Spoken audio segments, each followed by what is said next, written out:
Good evening again, and welcome back to the people who are watching at home. We had some technical difficulties, but we're back, we're live, we're ready to roll. We have moved our consent agenda, and that brings us to item 5.2, 2023 Capital Projects Edition. Oh, sorry, Jason, Councillor Montgomery, you had a question, didn't you, for the process? My mistake. Thank you, Councillor Wiley. Yeah, thank you very much. So my question is for administration. There was that other agenda item, or that other item that I had with regards to the Aquatic Center. So I'm just wondering process-wise, so we'll discuss that obviously in camera later. And then if, let's say I decide to go ahead with that, there will be time next meeting to have a public discussion. Is that correct? So our recommendation is that we move in camera to have that conversation and we don't discuss it here, and then we can provide advice to you at that time. Like regarding next steps, because I think we need to have the conversation first before we can move to in terms of like what those next steps will be. Okay, and so we'll be having that, I guess, later tonight then? Correct. Okay, all right, thank you. Thank you, Councillor Montgomery. And I believe that's it for the 2023 process of the budget. Thank you, Liana. And that brings us to item 5.2, 2023 Capital Projects Edition, Lambert Center Roof Replacement. Thank you, Worship and Council. So I'm here to speak to, in addition to our request to add a project to the 2023 capital projects. This is the Lambert Center / Happy Gang roof replacement. So as indicated in my report, there's the section of the building itself is known as the Lambert Center, and it houses both the library and the Happy Gang. And a portion of that roof is starting to fail. As a part of the 2019 building assessments, this roof was identified as in very poor, well, I shouldn't say very poor, was identified into poor condition and should be looked to replacement. So it was targeted by administration to be updated in a couple of years at that time, but with COVID and things like that, some things got lost.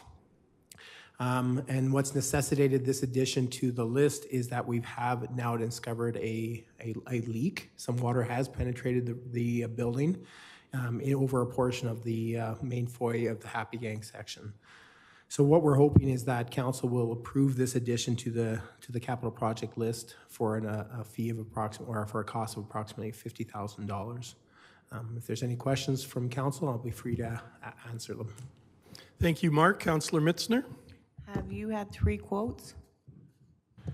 Through the chair, we've only got an initial estimate. That initial estimate suggested or recommended that instead of we look for repairs, that we look for a replacement. Obviously, it's very difficult to ascertain the exact condition of the roof at this time because of the existing snow and things like that. So if this project moves forward, we will, as per our policies, we'd be looking at 3 quotes before we can proceed to to select a vendor. My concern is if we put on a new roof, 25, 50-year replacement roof, what if we decide not to keep those buildings for 20 years? Through the chair, I can't really answer that question. All I understand is that building and that area is on municipal reserve land. So if council decides to make changes towards the zoning, then there's a different process for that in terms of the sale or anything at the disposal of those buildings. Okay, thank you. Mark, just to clarify, there's a safety aspect as far as the roof replacement? I wouldn't say necessarily there's a safety aspect. Obviously, anytime water is penetrating a building, there's always a concern that can lead either to mold or something like that. Obviously, the integrity of the building envelope has been compromised, and it's unfortunate that that's happened now. But that's why we're bringing it to council's attention now. So hopefully, we can have a plan to rectify the situation. Okay, thank you. I have Councillor Langmaid, then Councillor Montgomery. Thank you. Quick question. Where is the funding proposed to come from for this project out of the capital budget for next year? I'll have to defer to finance on that.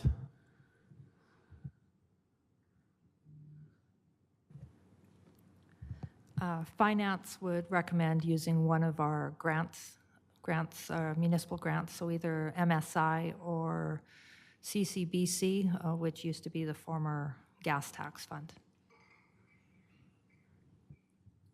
And And do we have, sorry, I haven't had a chance to look through and don't have the numbers memorized, but we have room in both of those grants with the budget as currently proposed with this addition? We will need to verify this for you at this time, and once we see if there's any movement within the capital 2023 project list, we will see what the final number is. And if we are overspent, then this is where we'll have the opportunity to reduce some of the projects. Okay, thank you. Thank you, Councillor Langmaid, Councillor Montgomery, and then Councillor Mitzner.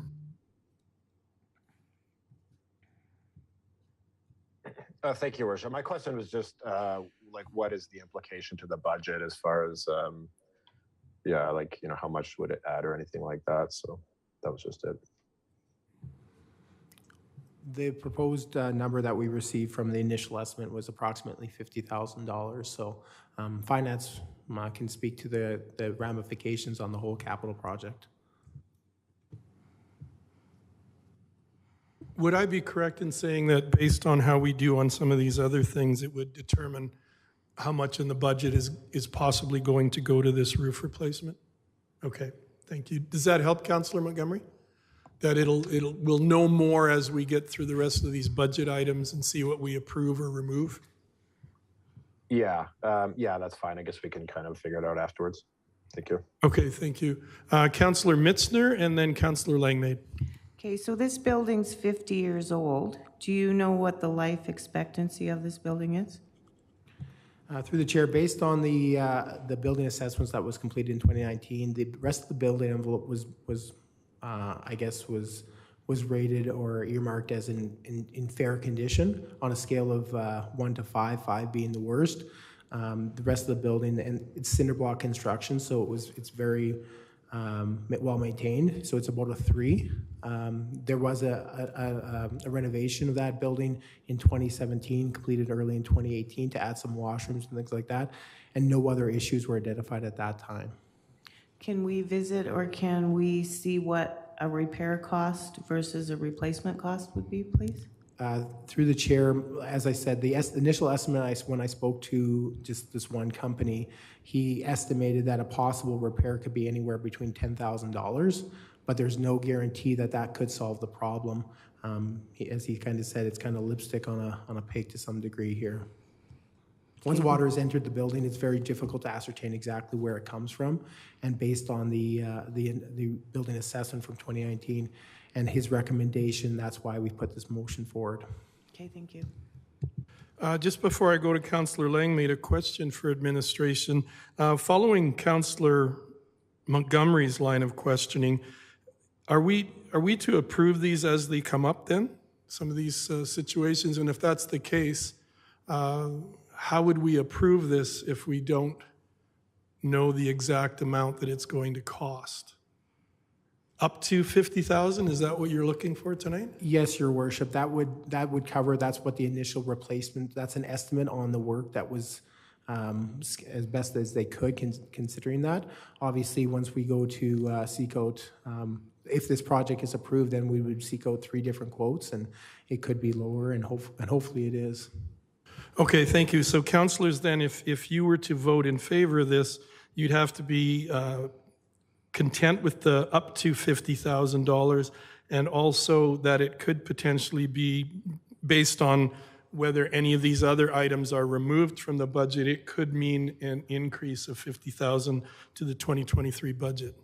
Okay, so while we may want to see how things are going, we're at a position where we need to vote on this before we see items that could be cut, if that makes sense. Seems a little odd. But I guess you'd have to be confident in the concept of replacing this roof and being willing to spend that kind of money then. Okay, thank you. That's cleared up in my mind, and hopefully... One last thing, Your Worship, and I apologize. You know, obviously, if we would have identified this earlier, it would have went through our prioritization matrix, and based on the current conditions and based on the building assessment that we received, it probably would have ranked extremely high. But unfortunately, the timing of this, we thought we could get through another year. Thank you for that, Mark. Councillor Langmaid. Thank you, Your Worship. Will we need to shut down that portion of the Lambert Center in order for the repair to be completed? I don't believe so, through the chair. Like I said, replacing the roof is, especially of that size and that portion, should be feasible without disrupting any building operations. I look at the work that was done at the arena over the last year and so, and that didn't impact any operations at that time. Thank you. I guess I never fully, I see brand new roof and I think, oh, that could be kind of anything. So good to know. And then just the other question is, will you have some sort of stakeholder engagement with the group that, Happy Gang, that currently leases and occupies that space, just on anticipated noise when they might see people around, things like that? Yes, through the chair. I had some initial conversations with one of the Happy Gang executives when we were examining the scope of the water damage. She understood at that time, but we hadn't figured out exactly what the situation was really like. But it would definitely be our first conversation with them so that they understand the capacity and the scope of this project. Perfect. Thank you very much. Deputy Mayor Peterson and then Councillor Mitzner. Thank you, Your Worship. In the entirety of the budget, and I believe that, I understand it's 50,000. I understand that it's a priority, but it could shift perspective and priority. And that concerns me a bit if council starts to piecemeal this. I'd just like your input on that, Your Worship. That's a good question. Mr. Scoble, would you be willing to weigh in on how approving this could then impact the rest of our decisions?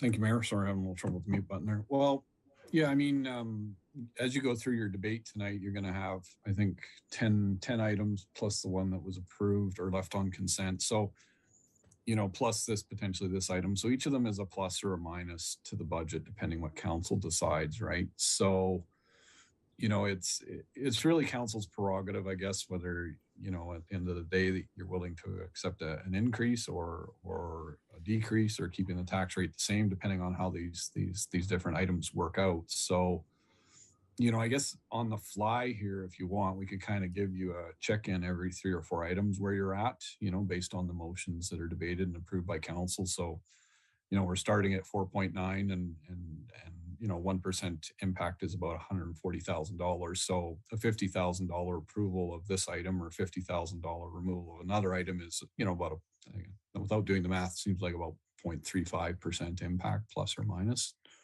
So I maybe that would help you if we kind of keep a tally as we go here. Thank you. Jonathan, could I ask you a question procedurally?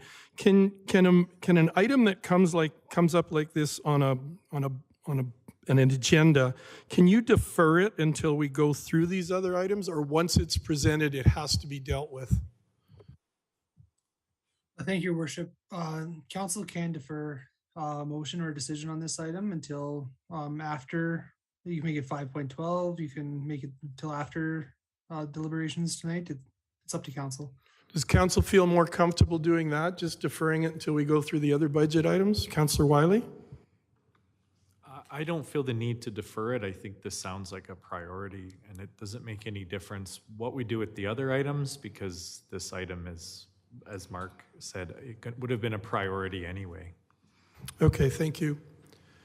Deputy Mayor, did you want to finish up discussion on this?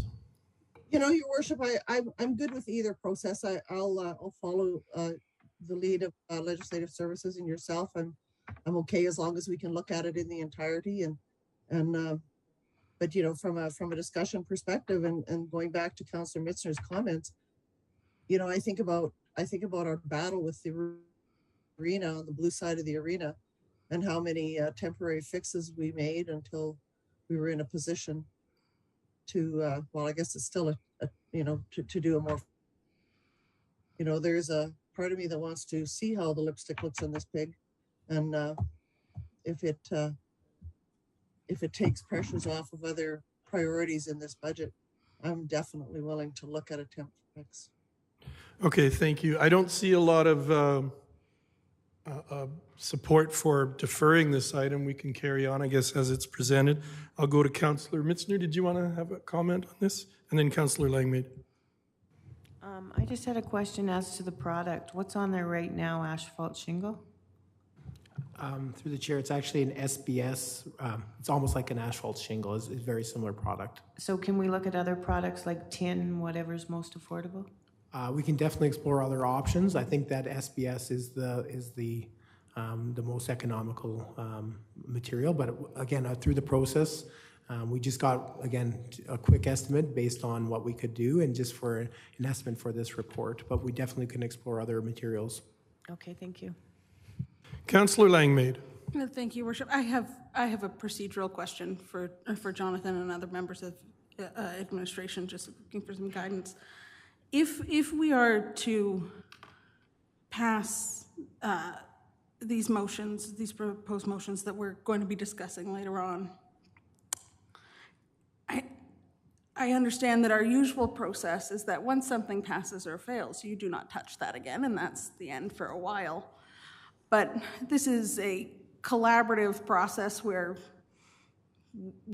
give and take happens, where some decisions are made, and then we may further discussions and further decisions may revise previous decisions that we thought we had in stone. So I'm wondering, what would the process look like? And I'll use the next budget item as just purely an example. If we were to say to vote for removing the $50,000, but then later on we approve something that we go, okay, well now we would actually have money in the budget for that. Is there a process that we could follow to go back and re-deliberate on something based on a future decision or a previous decision? Thank you, Your Worship and Council. So I'll leave the process question maybe about the deliberations to finance to answer, just about the whole process. But when it comes to these motions, you're not actually passing the capital or operating budget today with these motions. You're going to be passing that on December 7th. So there'll be opportunities to revisit the budget in the meantime.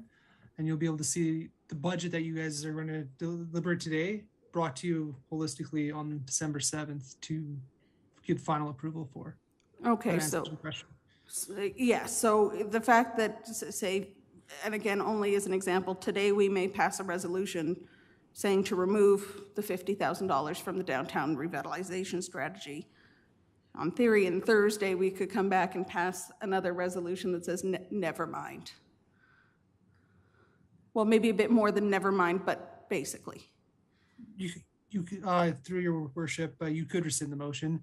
Okay. I think the other thing council could do too is if you are needing more time to discuss any of these items, you could direct administration to review it and bring more information back at the November 29th meeting, for instance, as well, if that would help. Mm-hmm. Thank you. Councillor Wiley.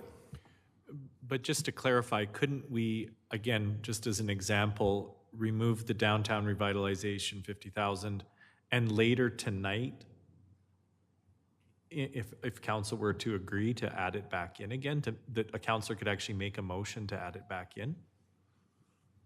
Well, I think that's why I was saying maybe we should defer this item, see how all the other items shake out, and then it would be easier to address this situation. And I'm looking to Liana. Maybe you have some better advice for me. Thanks. Mayor, it's Kevin. Perhaps I could help out a little bit. Okay. I guess my advice to council would be, the budget that was put forth before you a couple weeks back, like there's hundreds, if not thousands of items in that budget. And these ones we're talking about tonight, these 10 of 11, I think, are, and all of them, I guess maybe, 12 or 13, including all in. Those are the items that members of council have, I guess, decided they want to discuss further with their peers, right? So, my advice would be look at each of these on an individual basis and their merits, because, like I said, these are 11 or 12 out of hundreds or thousands of items in the budget. And look at each of these on their individual merits. Does council think the Lambert Center needs a new roof or not? Does council think we should do business revitalization or not? I guess I would just caution you not to lump them together, because you're looking at 11 or 12 of a subset of, which is a subset of, I'm not going to put finance on the spot, but I would guess 1,000 or more items that are in the budget. Thank you for that, Mr. Scoble. And I guess it does come back to how confident, how strongly do you feel that this is an item that needs to be done for the Happy Gang? Liana. Thank you, Your Worship. The one thing that we have to remember is we have two separate budgets that we are presenting to you on the 7th. We have our operating and we have our capital. The item that was before you right now is a capital item. The other items that are on the agenda that we were going to be discussing, I believe, are all operating. So this is a one-off. This is a capital item. We would have to, finance would work its magic and put it into the spreadsheet. So see where we are on all of our grants, what we have available. I know me personally, I'd never try and bring a budget to you where we are stretched so thin that I wouldn't do it myself personally. We're still in a position where we have to watch our dollars, but I would never bring a budget before you where we cannot afford. Okay, thank you for that input as well. So is anyone comfortable to put a motion on the floor, and then we can discuss and see if it passes or not? Councillor Montgomery?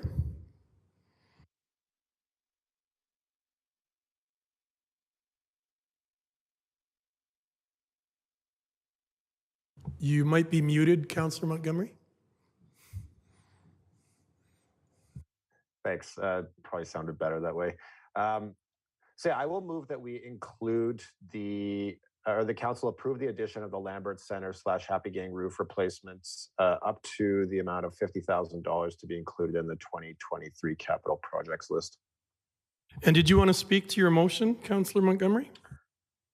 You know, I think I do believe that that there is a need for this. I do believe, and I agree that it's likely a priority. Anytime we're dealing with kind of building maintenance, I mean, like that's one of those things we should stay on top of, just to prevent further damage. It could be next year we didn't replace the roof, and we're having to spend $50,000 to replace the roof plus a bunch of damage inside. So I think as long as we can afford to, which I believe we can, I think we should stay on top of building maintenance for that reason. Thank you, Councillor Montgomery.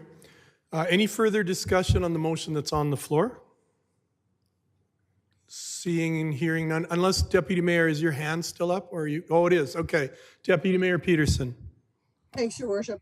I struggle to support the motion for two reasons. I think that there's some more fulsome discussion around this that possibly could happen, and I don't see the fullness of the report and possible outcomes, and I also continue to believe that even $50,000 can shift a priority or a perspective. And I understand that fixing the roof is a priority, but how we do it and when we do it is something different. Thank you, Worship. Thank you. And the only comments I would add is I trust Mark and his staff and his team. And yeah, I do. I know it's hard to believe. But I think if the roof needs to be repaired, the Happy Gang need a place to be able to meet. They're one of our groups of seniors. The building seems to be strong enough now. I think if the roof needs to be repaired, replaced, I am in support of this. Councillor Mitzner? Can we just adjust the motion to say the addition of Lambert Center? Because Lambert Center will entail the library, Happy Gang, etc. Please. Thank you. So that amendment can be made that the wording says Lambert Center roof. Mark? Your Worship, it should be noted that there's actually a couple sections to that roof. The section that we're looking at replacing is specifically over the Happy Gang section of the building. The roof that oversees the library is in better condition and is not set to be need a replacement. If that was the case, the number would be much higher than $50,000. So you're saying the wording should just focus on the Happy Gang space so that it's clear that we're not doing the whole roof? Correct. We would not have sufficient funds for $50,000 to replace the entire roof of the entire Lambert Center building. Okay, are you comfortable with that, Councillor Mitzner? Okay, so Councillor Montgomery's motion stands on the floor. Did you want to speak again, Deputy Mayor? Are you? Yes, Your Worship. I just wanted to point out that it is not a lack of trust in our director or the process that they've brought to us today. It is the timing, and so they have been under the same kind of time constrictions that we have, and as you know, Councillor Mitzner in her questioning, you know, pointed out there has been time to get an assessment, but not a fullness of that, and so that is my issue. It isn't an issue of trust. Thank you for that. So, any other discussion on this? I'm not seeing any, so I'll call the question. All in favor of the motion? Opposed? Okay, so the motion carries. Thank you, Council, for your discussion and work on this. That brings us to 5.3, Councillor Budget Submission Downtown Revitalization Strategy. I'll speak to this one. The reason I have brought forward the concept of removing $50,000 for downtown revitalization strategy is that I believe in the last two terms of council, actually it's the preceding two terms of council that I was on. We have done many things for the downtown core and to support the downtown businesses. We worked hard to rezone the downtown area to have more multi-unit housing down there. I even went to a couple of conferences on downtown revitalization. We renovated 2nd and 3rd Avenues with widening of sidewalks, slightly narrowing the road to slow speed to beautify the area. We've spent hundreds of thousands of dollars in the downtown core. And as a fourth part of our downtown strategy, we moved the municipal building to the downtown area at a great cost also to build, to support the downtown businesses and to bring more people downtown. So I would like to see us just put a hold on and not doing this year of $50,000. Council, if you support this, it could mean a reduction of 0.35 in the property tax. It could also mean that in later things you might find money that was in this area that could be used for other projects that might be axed from the budget. So that's the rationale for why I brought forward. I think now, to me, we've done a lot to give the downtown businesses the tools and the environment to be successful. And now it's up to the Chamber of Commerce, the downtown businesses to meet and continue on the momentum and the help that's been given to really be successful in our downtown area. Thank you. Any other comments or questions? I see Councillor Wiley first. I was just hoping administration could go through us one more time what they were planning to do with that $50,000 in the downtown, just a ballpark a high level description. Thank you. I wouldn't say there was full scope definition yet. It was really to look at expanding on the planning and economic development work that had been done in the past, in the past term there. So just any planning enhancements on a smaller scale, recognizing it's a bit more of a fine tuning now that the heavy lifting work in the planning area was done, and similarly, you know, more on the ECDEV, any further enhancements that we could look at making. Does that help, Councillor Wiley? Thank you. Councillor Langmaid, and then Councillor Montgomery. Thank you very much, Your Worship. Last week at our meeting, as we were going through the Q3 progress report on our strategic plan, there was a line item in here, and I'm sorry, I'm trying to pull it up on the fly, but it did discuss a plan that had been developed for the downtown core. And at that meeting, I did ask if I could get a copy of that plan in advance of this meeting so that I could, myself and council could have a chance to review it before discussing this. Is there any chance that we could get a copy of that plan so we could see what was in it? Yeah, our apologies that we must have missed that one. We can get that to you. Thank you. Councillor Montgomery.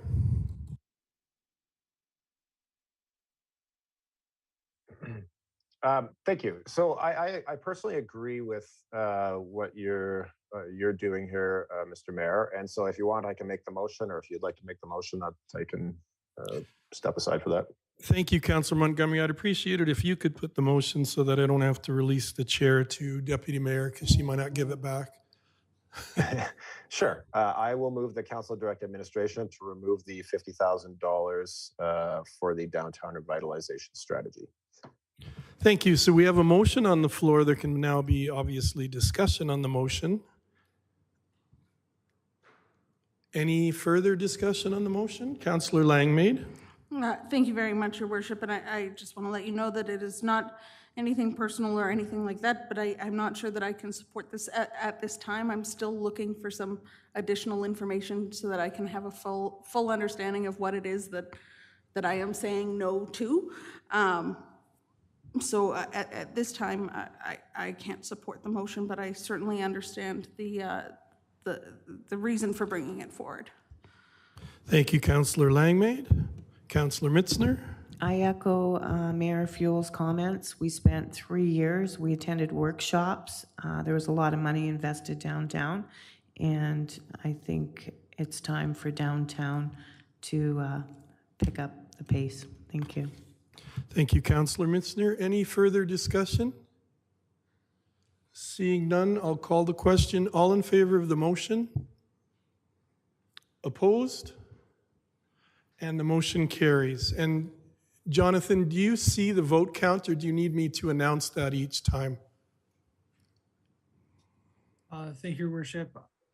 I cannot see everyone that's voting. So if you just say if it's carried or defeated, I think that's good enough for you. The motion was carried then. Thank you, Jonathan. And that brings us to 5.4, Councillor Budget Submission, Lead by Example Powwow. Councillor Montgomery, did you want to speak to this?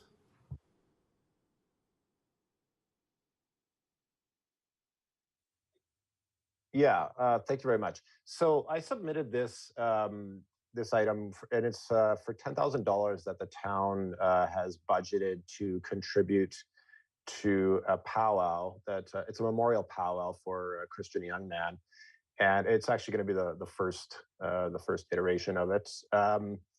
So my reason for asking for this to be removed is just due to discussions regarding the planning of it. So the town has been involved in the planning of this up till now, working with Christian's mother, Melody. And based on the discussions that I've heard, first of all, it sounds like we'll be seeking outside sponsorship of the event. And just based on what I've heard, it sounds like there's going to be not really any problem meeting the budget needs just using sponsorship, outside sponsorship. So for the fiscal conservative in me, says, we should, redirect these funds somewhere else. I want to make it clear, I guess, that I'm not against the powwow.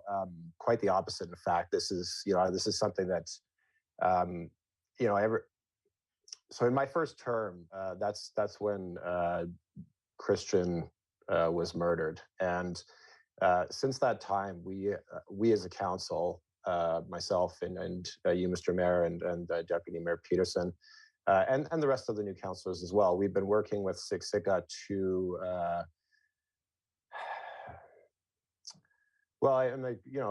Really to reduce and eliminate, racist behavior in the community, and just kind of, to make people in the community feel more welcome, and it's making a more inclusive community. And so that's a very important thing to me.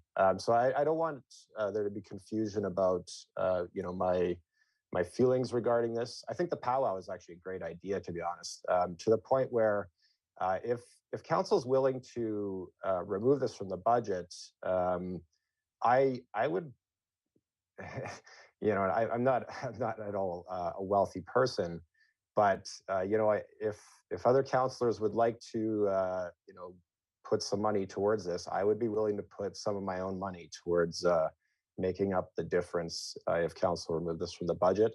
If not, I totally understand that as well. I think it's money well spent, for a number of reasons. But I included it in this process for those reasons. Thank you. Thank you, Councillor Wagner. Councillor Mitzner? I echo your money well spent. It's an international event that's going to take place year after year after year. So I think as the town of Strathmore, it will put us on the map. So I'm in favor of keeping the $10,000 in the budget. Thank you.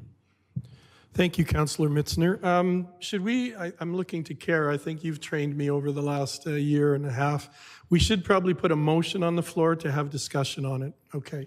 So is someone prepared? Councillor Wagner, would you be prepared to put a motion on the floor? Or Councillor Montgomery, you've brought it forward. Would you put the motion on the floor and then we can carry on proper discussion?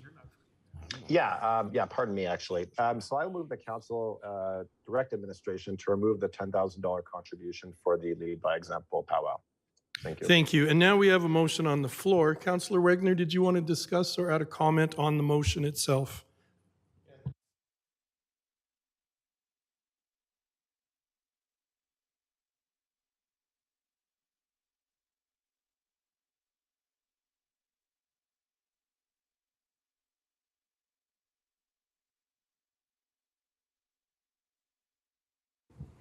Oh, wait a sec. Somehow you've muted. I think Richard messed all our mics up. Okay, there we go.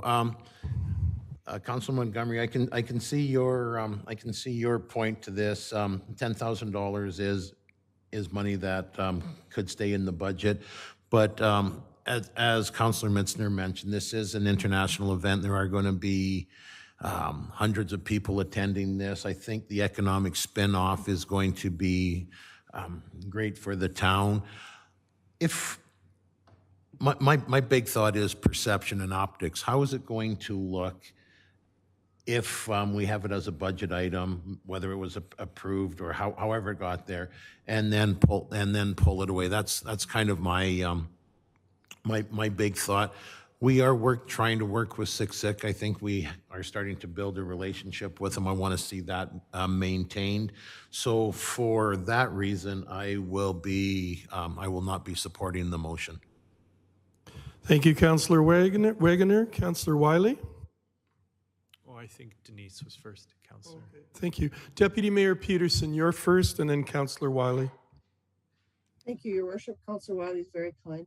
I just think that this $10,000 is a very, very small investment in what will build into an economic windfall for our community. One of the things that Tourism Alberta touts all the time is that there's between the last, and I haven't looked at it for a couple of years since pre-COVID, but they said that every time you draw someone into your community, there's an $8 to $10 spin-off from every individual that attends. And then if they attend from out of town, you can double or quadruple that. And so, if we talk hundreds or 1,000 people, we stand to gain for our businesses significant and for our community to prosper, not just in economics, but in inclusivity and diversity is just a huge opportunity. And I will be voting in favor, I will be voting against this motion, because I am very much in favor of the project. And I really appreciated the insight that we've heard from other people in our administration, legislative services, and Councillor Mitzner and her experience with the same economic spin-offs of POWs in the southwestern United States. Thank you. Thank you, Deputy Mayor. Councillor Wiley. It doesn't sound like I'll be adding anything new to the conversation. I just see this as such a positive economic potential. So I would say I will be going against the motion. Thank you for that. I will be voting against the motion primarily because I think we have to do the right thing, and I think if this powwow can add more to our two communities coming closer together in honor of Christian, then I'm all in favor of the powwow. And again, as everyone else or many of you have said, the economics alone of it is very important. But the main thing too is I would like to do whatever I can as a mayor and as a representative of the town of Strathmore to support something like this that's going to help bridge our communities and help honor a young man who was killed in our town and was such a good role model and positive person for people of all cultures. So sometimes you do have to step up and there's a price tag to honor people and to do the right thing. So I'm fully in favor of the powwow and I will vote against this motion. Councillor Langmaid. Thank you, Worship, and I'll add my voice to the many that have already spoken before me. I will be voting against the motion. To echo what the mayor said, there's the economics of it, but then there's also the consideration of what is the right thing to do. What is the thing that feels right when considering this? And for me, this is about community healing. This is about being a participant and an active member in reconciliation and ensuring that there's healing between our communities. And I tell you, $10,000 is such a small price to pay in the grand scheme of things that I will be very happy for the town to contribute to this, and also with our in-kind support that I'm sure will be available for the event when it is scheduled. And I thank you very much. And that's so I'll be voting against this motion. Thank you. Thank you for that, Councillor Langmaid. Any further? Councillor Montgomery, I see your hand up.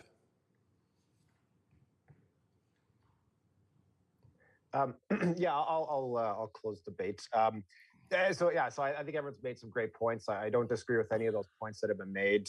As I said, this is, I made this motion for the reasons I spelled out. And I totally believe in the powwow. I would have been happy to contribute my own money towards the shortfall if this had gone through. I think it's money well spent. So I'm not sad to see this fail. So, and I thank everyone for their comments. Thank you, Councillor Montgomery. If there's no further discussion, I'll call the question. All in favor of the motion? Opposed? And the motion is defeated. That brings us to 5.5, Councillor Budget Submission, Splash Park Water Recycler. Councillor Montgomery. Thank you very much. So this item here, according to the, and I believe this is a capital budget item, it's for $275,000. So it's a fairly substantial amount of money. And I asked administration for a bit of analysis about, how much we're spending now on water for the splash park, and then how much, we could potentially save.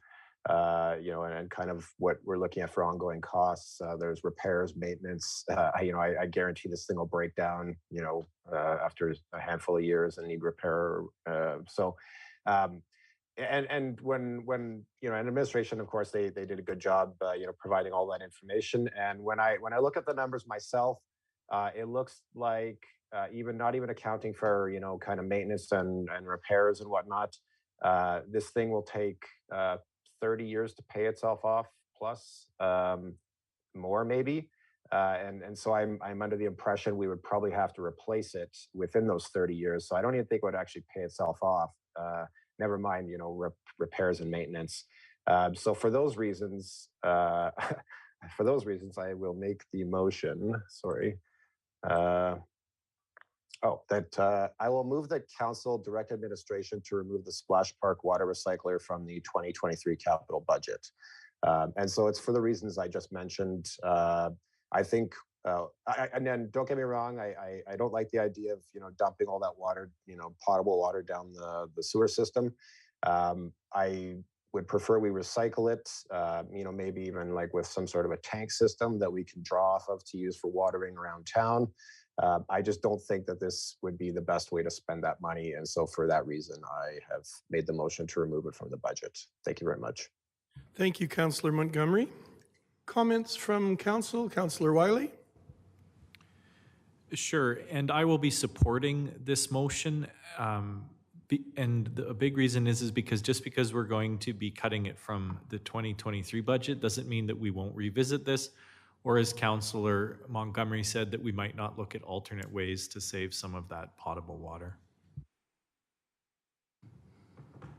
Thank you, Councillor Wiley. Councillor Langmaid. Thank you, Your Worship. I struggled with this one when I saw it in the budget. From an environmental sustainability and climate perspective, the ability to save what looks like almost 20,000 cubic meters of water every year is attractive. That's a lot of water. That's a lot of water to save. And I know that environmental sustainability and climate awareness is important to this council. That being said, $275,000 is a significant sum of money, especially for this current budget year. So to echo Councillor Wiley's very wise words, just because this might not go through this year doesn't mean that I wouldn't support it coming forward in a future year in our budget at a time when maybe numbers look a little different to us. So I will be voting in favor of the motion to remove this from the budget, but it's with a heavy heart for the 20,000 liters of water we won't be saving. Thank you. Thank you, Councillor Langmaid. Deputy Mayor Peterson. You're muted, Deputy Mayor. I would just like to ask what the impact is to budget. So for instance, we had a reduction of 0.35% as a result of removing the $50,000 from the downtown revitalization. What is the impact on this? Thank you, Deputy Mayor. Liana? Thank you, Your Worship.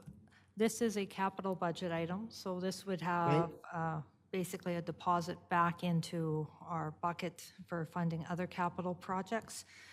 Just as we had discussed with the Lambert Center, in addition, this will be a reduction. So once we come back with the final capital budget, you will have the approval level.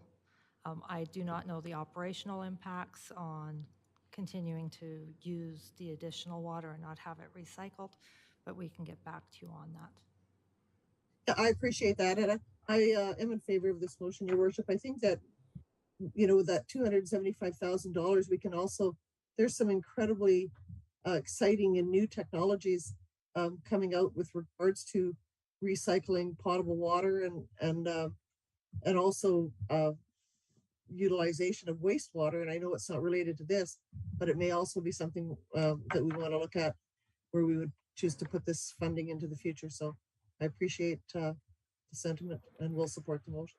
Thank you. Mr. Scoble, may I ask you a question? If this were to, if the motion carries, do you folks have a list of the capital items that didn't make the cut that would then be brought to us at our next get together? Do you have them ranked as far as what you'd like to see added in case this one fails and you have $275,000 available?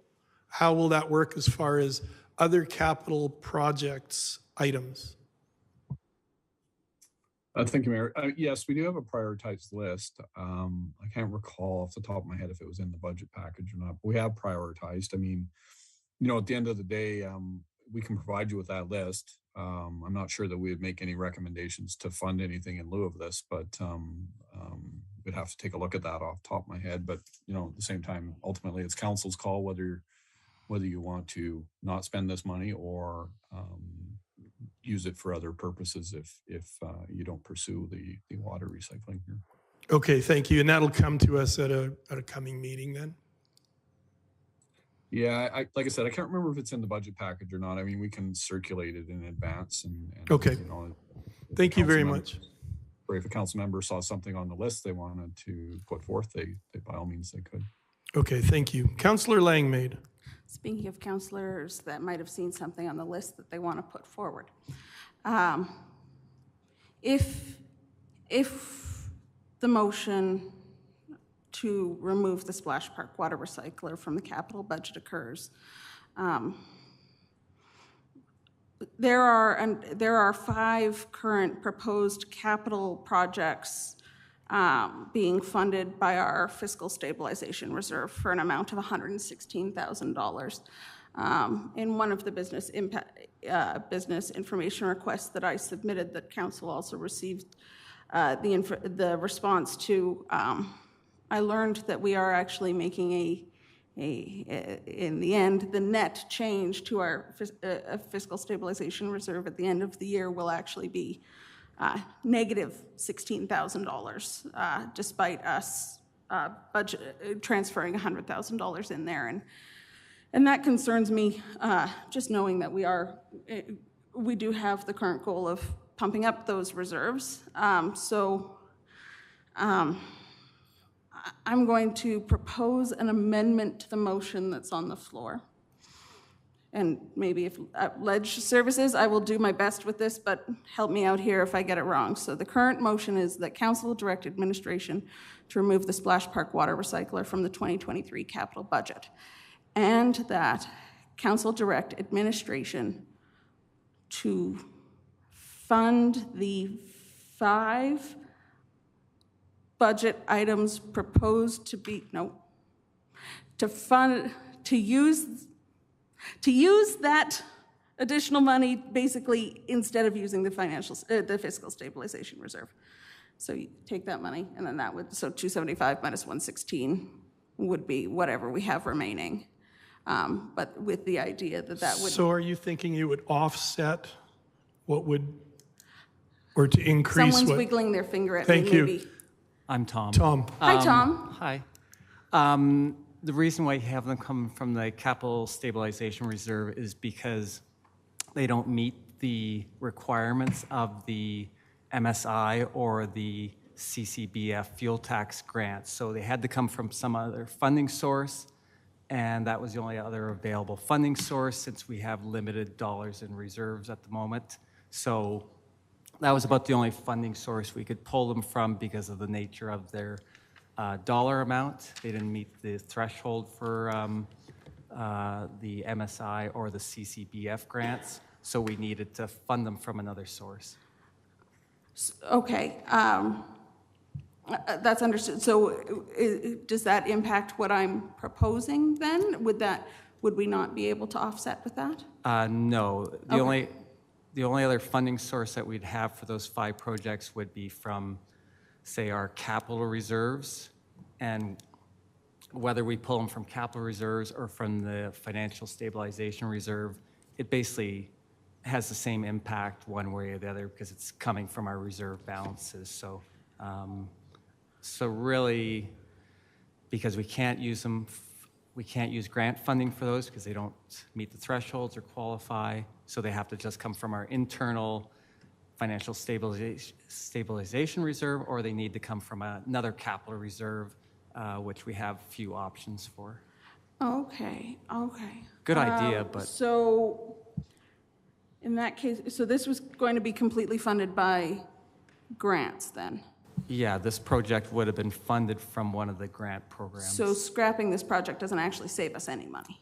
No, it would save us money by freeing up those dollars to be used for other capital projects either this year or down the road. So we've got those, we're allocated a certain number of grant dollars, so we can utilize those if we don't go ahead with this. Hey, we can use those either this year or next year for another capital project that qualifies. Is there another capital project that's been proposed that would fit under the guidelines of the CCB?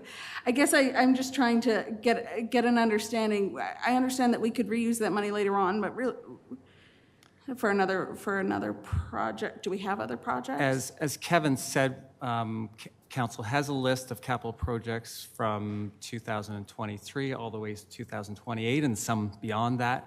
If there's something that you deem important and Council wants to move something up, I think the key thing is having that discussion. If there's something that you want to bring forward for this year, whether we're at that $3 million capital budget or 2.8, it's just a matter of timing on when we spend the money, whether it's this year or next year. So Understood. Okay. I guess I would, yeah. Well, I guess it makes discussion and proposals a little difficult because I actually, well, I do have this list in front of me. I have to tell you, I haven't memorized what type of project falls under what type of funding, and especially not for 2024. I've been focused on 2023, so it makes conversation and proposing amendments a little chunky and quite difficult, actually. But okay, thank you. I'd like to. Yeah, I never made that motion. Okay, sure. And I would just maybe like to offer this, and that is, if you vote for this motion, then that would mean you're opposed this aspect that's going to be funded through different grants and things, with the idea that other items that can be funded under these grants will come to us that we can choose from then. So you're basically voting if you don't want this item to be funded in the budget based on some of those grants, and you'd like to see that money used for something else. Does that help at all, or have I muddied the waters? It's the concept of whether you want to have the grants or MSI or the new funding model not go to recycler and be used for other capital items that will come to us. Okay, so we do have a motion on the floor from Councillor Montgomery. Is there any further discussion on that motion? And the amendment has been removed from Councillor Langmaid. Any further discussion on that motion that's on the floor? Your worship, can we just read the motion one more time? Sure. Councillor Montgomery, do you want to read your motion again?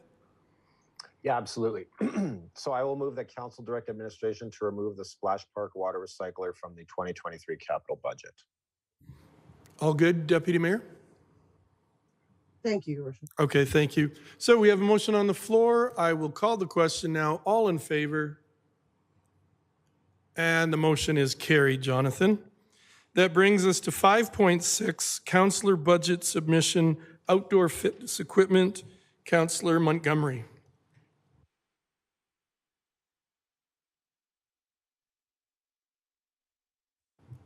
Okay. I will start off with the motion. I will move the council direct administration to create a reserve for the purchase of outdoor fitness equipment, and that council direct administration to budget $5,000 for the outdoor fitness equipment reserve in the 2023 operating budget. And as I mentioned in the supplemental information that I submitted with this, the intent is not to build something this year. I think it's one of these things where we're going to have to start setting aside several $1,000s per year. And so I think that it's better to kind of get on that sooner rather than later. Many other communities have invested in outdoor fitness equipment for their residents. Based on our some of the surveys we've done, it's been noted that walking and use of the pathways in the outdoors, the parks around town, is one of the highest used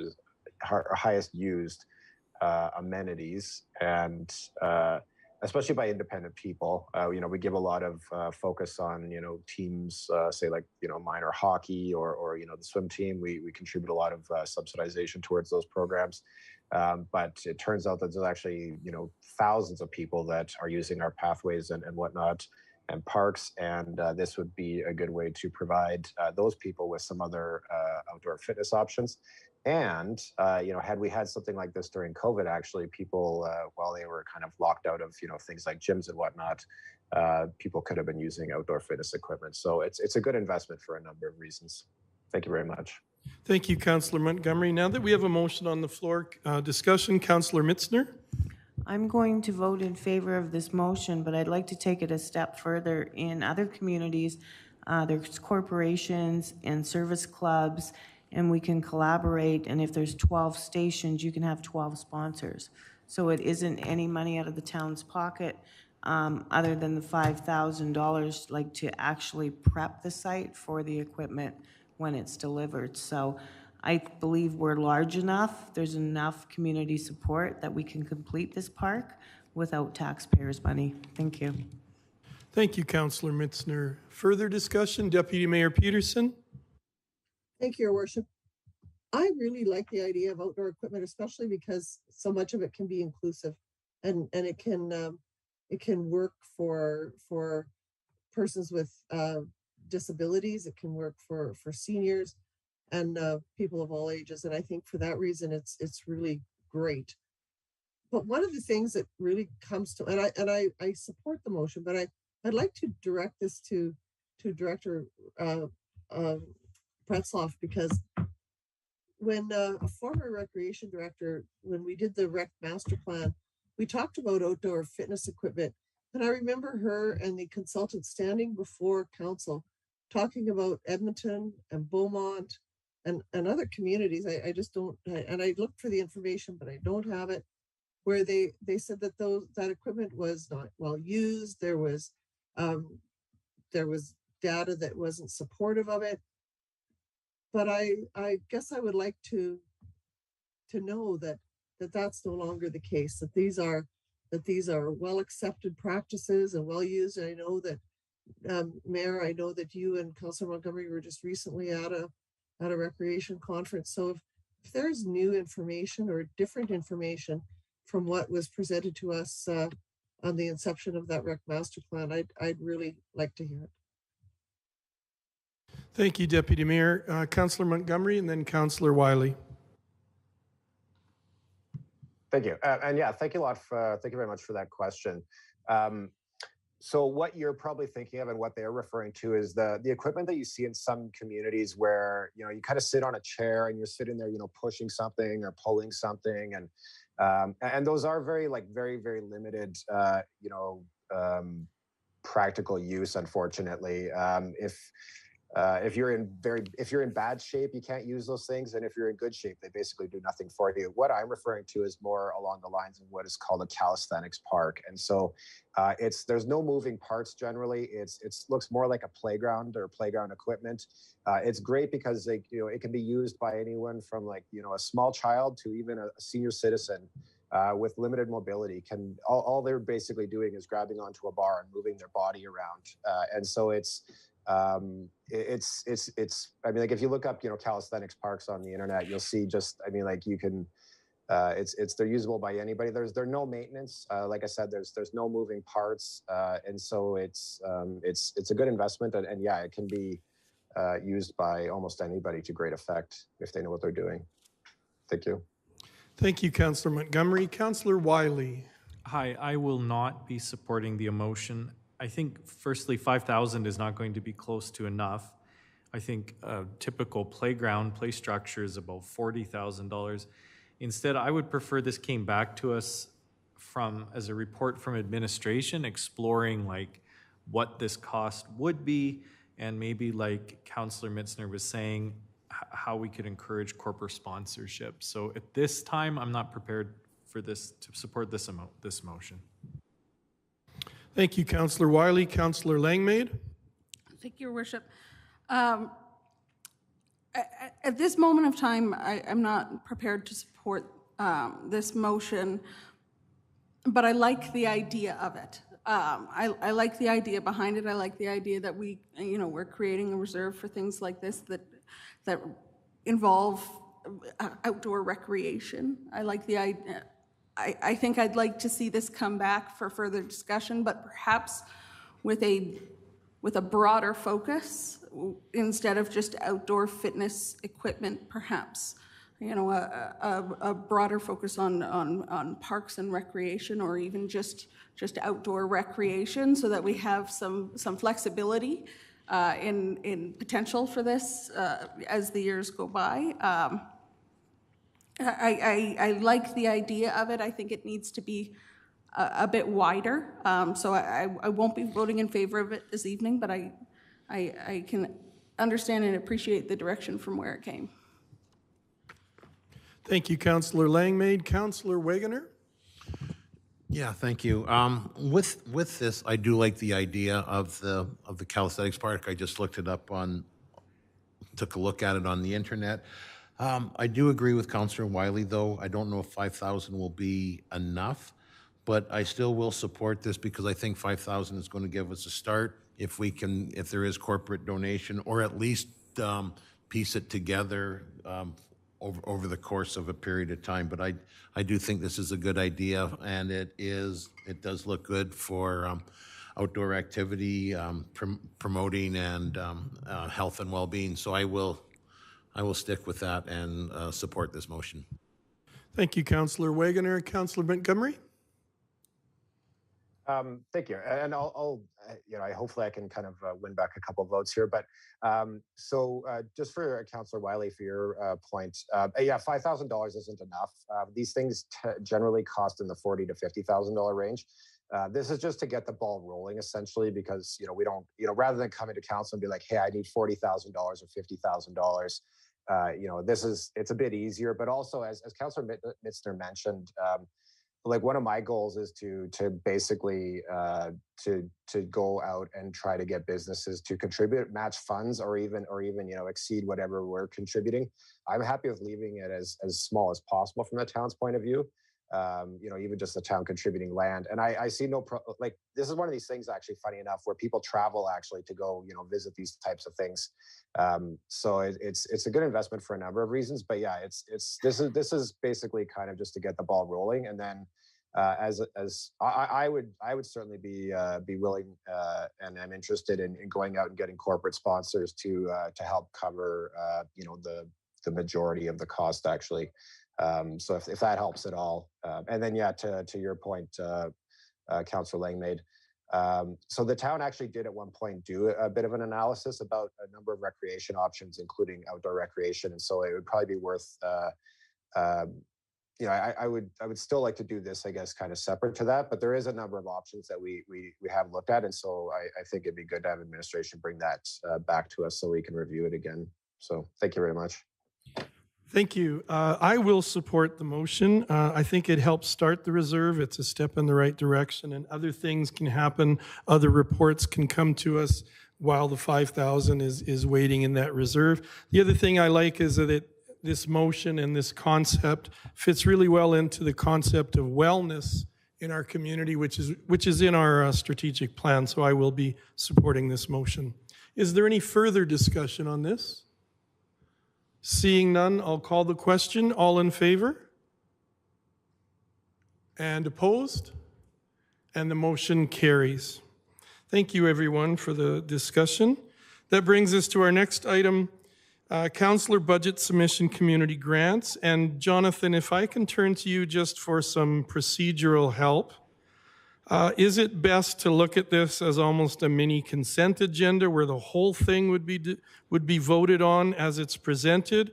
Or is it better to discuss and look at each item as a standalone item to vote on? Thank you, Worship. I don't think that's a bad way to look at it at all. I think if during discussion it looks like everyone's happy with the motion, I think the motion can be made all at once. But if it might be simplest to just make smaller motions for each bullet point if it looks like there's going to be more discussion over some aspects of that motion. Thank you. And the reason I asked is I might be in agreement with all of these except for one, and I might wind up voting against the entire package just because I definitely don't want one item on there. So it might be a much more accurate vote on this item, these budget items, if they're done separately. Is everyone comfortable with that approach? Okay, so Councillor Wiley, did you want to present it and just speak to it? Sure, but before I even do that, we're all looking at it on page 179. I don't think we are ready to do the last bullet on here regarding the Wheatland Chamber of Commerce, or the Strathmore Wheatland Chamber of Commerce, just because we've had no conversation with them. So I think at this time, that one's got to be crossed off, and that would be a further discussion. So this item, that would be off the bottom. And before I even present on it, can I just ask, what is the Seniors Grant tax rebate? It's for $25,000. Mark.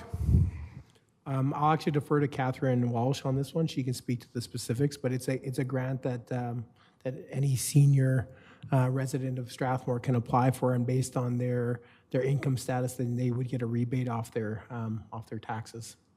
Does it typically get used? To my knowledge, through the chair, it gets used every year. Okay, and so close- I would close take to that item off this as well. Yeah, I would take the reduction for the senior grant off. So as this should appear now in everyone's notes, there's 2 items on here that I've crossed off. The one regarding the seniors grant and the one regarding the Strathmore Wheatland Chamber of Commerce. And I'm ready to speak on it now.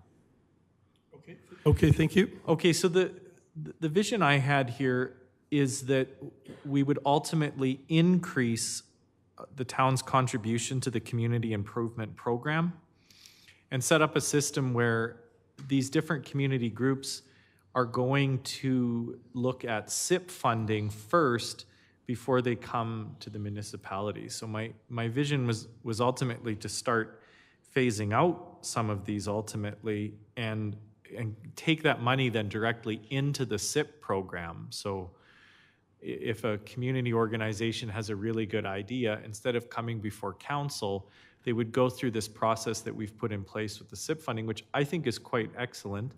My wife has worked through the SIP funding application form, and I think it's actually quantifiable. Whereas coming before council, it's not like we have a rubric that we can use to decide the funding. So I like this, the community improvement program funding. I'd like to put more money into there and then slowly put less and less money into these other community groups, if that makes sense. The other thing that I was looking at is 2 of the groups that came before us on that night, they didn't specifically ask for an amount of money, and so the request didn't show up in our budget. So the one for the Strathmore overnight shelter, because there wasn't a number given, it wasn't put down as an amount. And then the one for the Strathmore and Area Inclusive Friends, again, I would do this as a one-time thing, and then next year encourage them to look at SIP funding. So if that makes sense, I guess we can take some questions and then I can put the motion, or what's the process here? Jonathan, are you thinking we should look at each one as... Jonathan, sorry, I didn't have my button pressed. Are you thinking that we should look at each of them as they're presented, except taking into account Councillor Wiley has voluntarily removed some from his list? Thank you, Your Worship. If that's council's will, I think that would be the simplest way to do it. So it just kind of say that council direct administration and then each bullet point. So you'd have, I think here, 7 or 9 motions. Okay, so they should be relatively straightforward as we go through each one of them in the order that they're presented. The first one is reduce the contribution for STARS from 10,000 to 9,000. I have a question. Oh, Councillor Mitzner? Can administration or someone tell me, please, what happened to the vault?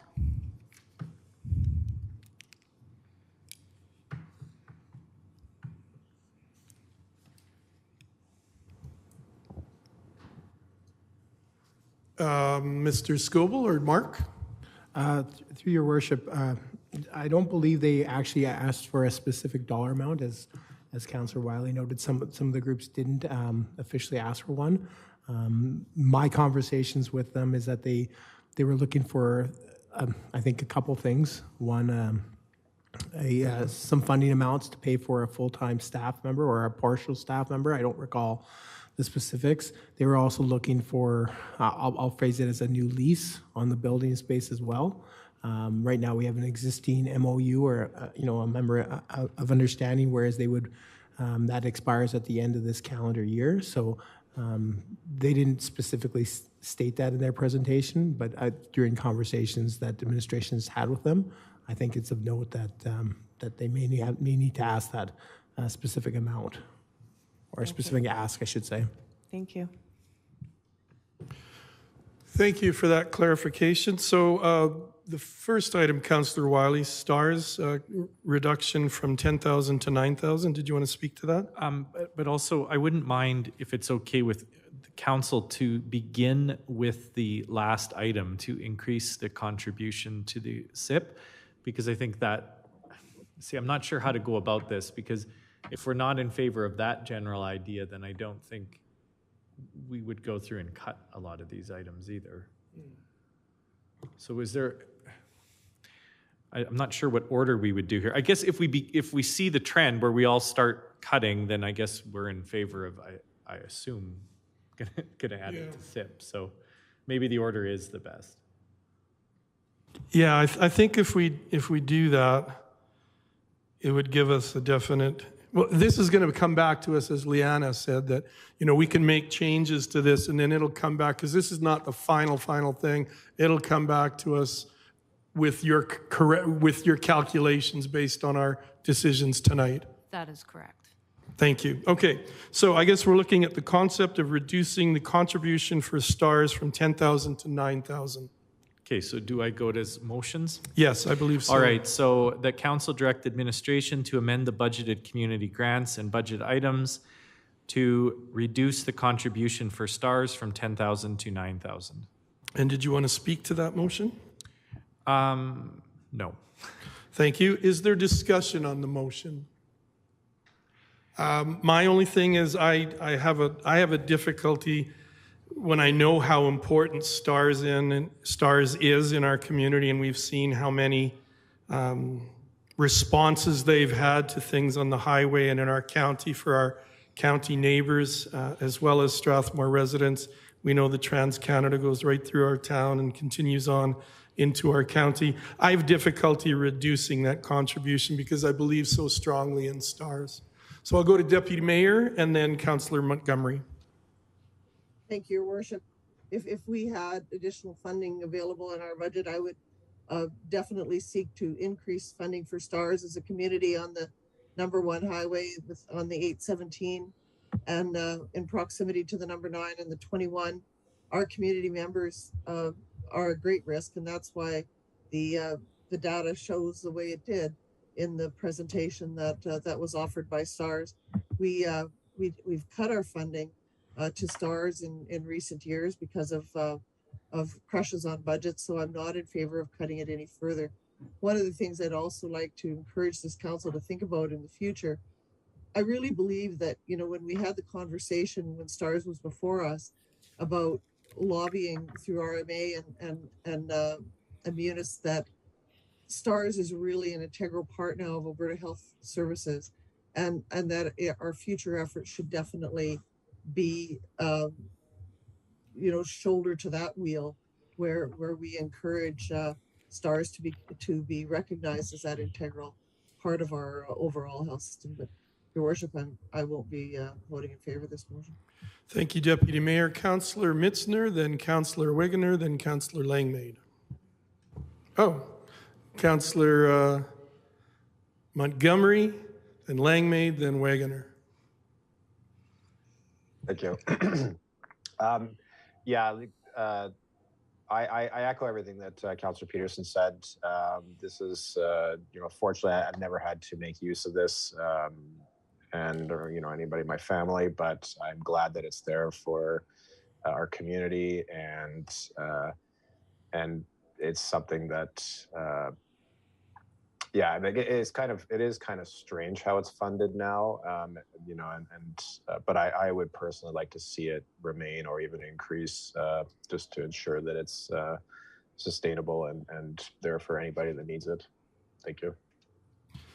Thank you, Councillor Montgomery, Councillor Langmaid, and then Councillor Wegener. Good, thank you, Your Worship, and I'm gonna sound like a broken record tonight because I'm just gonna echo what other councillors have said. STARS is an invaluable resource to our community for $10,000 if it saves just one of our residents' lives a year, which it very well does. Then I'm going to spend that $10,000 every year, and and when we have more money, I'm going to be fighting to spend more because it's just worth it, every penny to me, and not only to us as a community, but the service that they provide in the surrounding areas as well. And on top of that, we see weekly accidents on our highways, not only Highway 1, but secondary highways, both to the north, south, and east of us, having just terrible collisions on them. And hearing the story that came out of Airdrie just a few days ago, you just, I couldn't justify, I couldn't live with myself if I reduced it. So I can't be voting, and I won't be voting in favor of this amendment, but thank you. Thank you, this Councillor motion. Langmaid. Sorry, Councillor Wegener? Councillor Wiley?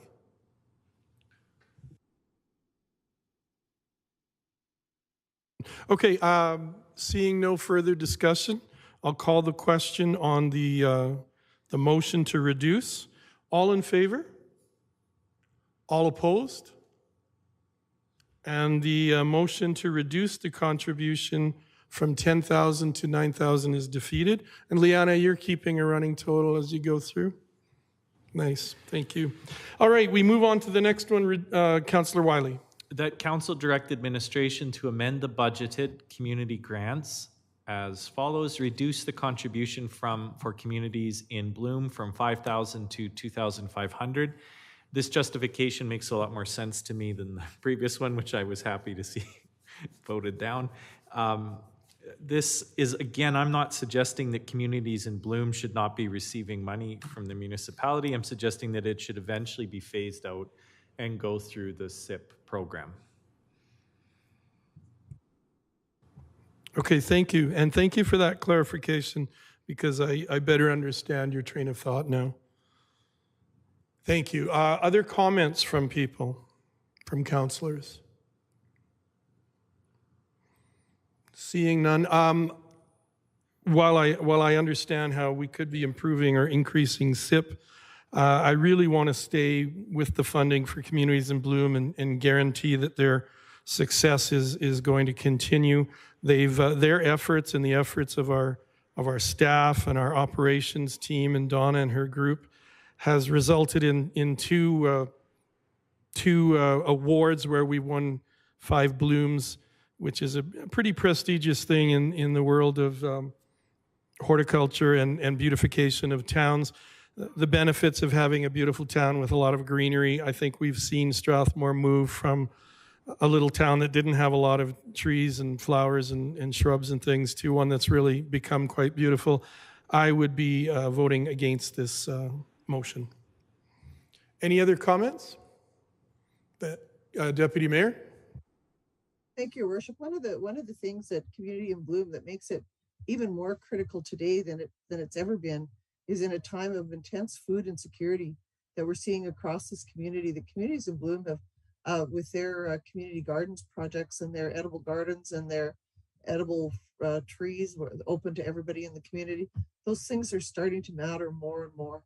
And so for that reason, it seems like a very, very reasonable contribution to make to a vital group of volunteers. Thank you, Deputy Mayor. Any other discussion? I'll call the question. All in favor of the motion on the floor? Opposed? And the motion is defeated. We move now to the third one, Councillor Wiley. Great. So the council direct administration to amend the budgeted community grants, reduce the contribution for the Strathmore Municipal Library Board from $348,800 to $341,250. Just if you're wondering those very random looking numbers, it's library's 2022 budget was $341,250. And so it would be essentially just saying no increase.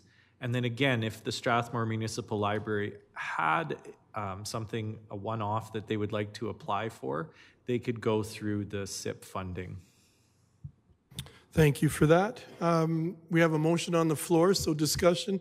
Councillor Montgomery first. Thank you. So Councillor Wiley, as a member of the library board, how do you see this? So when I was on the library board, like it was always very tight budgeting. You know, every dollar was kind of stretched as much as possible. So how will this affect the library? You know, I'm sure obviously they'll still be able to operate, but is this going to impact, or what impact will this have, I guess is the question. Councillor Montgomery, if you don't mind, I'll take this question from you. At our organizational meeting, I was chosen to be the council representative on the Town of Strathmore Library Board, and Councillor Wiley is my alternate. I don't see this having a large impact on the library board or the operation of the library. They've done a very good job of budgeting for the year and trying to keep increases down to as much as possible, which is what we see here. With the inflation we're experiencing, for them to keep it down here is actually quite impressive. But we have been reinvigorated as a board with a number of new members, which is a lovely thing and something that is really energizing us at the library. And we are identifying some more opportunities for fundraising and community contributions to help with the library budget. I think that this gap, should this motion pass, I think the gap is absolutely possible for the library board to bridge that gap and continue service with no changes to the public. Thank you. Okay. Yeah, thank you very much for that response, Councillor Langmaid, and please pardon me for not asking you directly. Thank you. Thank you, Councillor Langmaid and Councillor Montgomery. Any other comments? Councillor Langmaid, and then Deputy Mayor. Thank you. I guess I will chime in and just add to what I mentioned before, that I actually will be supporting this motion this evening. I think it is a reasonable ask, and I don't have any concerns that the library board could make this work, and I think it is a reasonable ask, and I'll support it for that reason. Thank you. Thank you for that. Deputy Mayor Peterson. Thank you, Your Worship. I have great confidence in hearing that from Councillor Langmaid, but I know that before the library, in the 2019 budget, 2019-2020, they added hours to their week, and then last year they eliminated library membership fees. So reducing this $7,500, it won't impact those two things.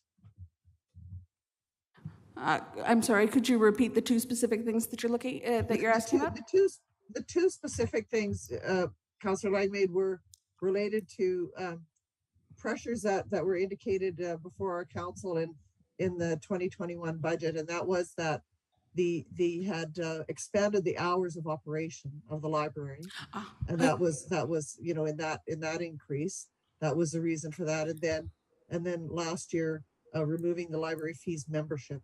So I just wanted to make sure that that the library is not under pressure to cut back significant hours or to reinstate membership fees. I guess my concern is I don't want to go backwards. I don't mind supporting this motion, as long as we're not moving backwards. Thank you for your question, Deputy Mayor Peterson. No, I don't. I don't anticipate there to be any impact on hours of operation or the free memberships being offered by the library at this time. Thank you. Any other comments now that the motion is on the floor?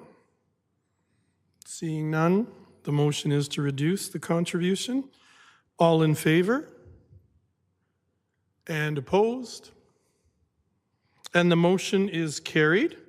And that brings us now, I believe, to the Strathmore and Ag District Society Celebration of Lights.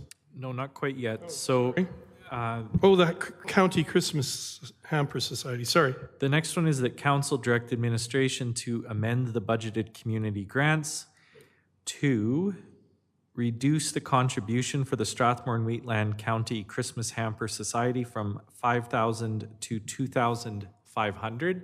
Just so Council is aware, the 2022 budget for them was $1,800. So this would actually be a $700 increase for the Hamper Society.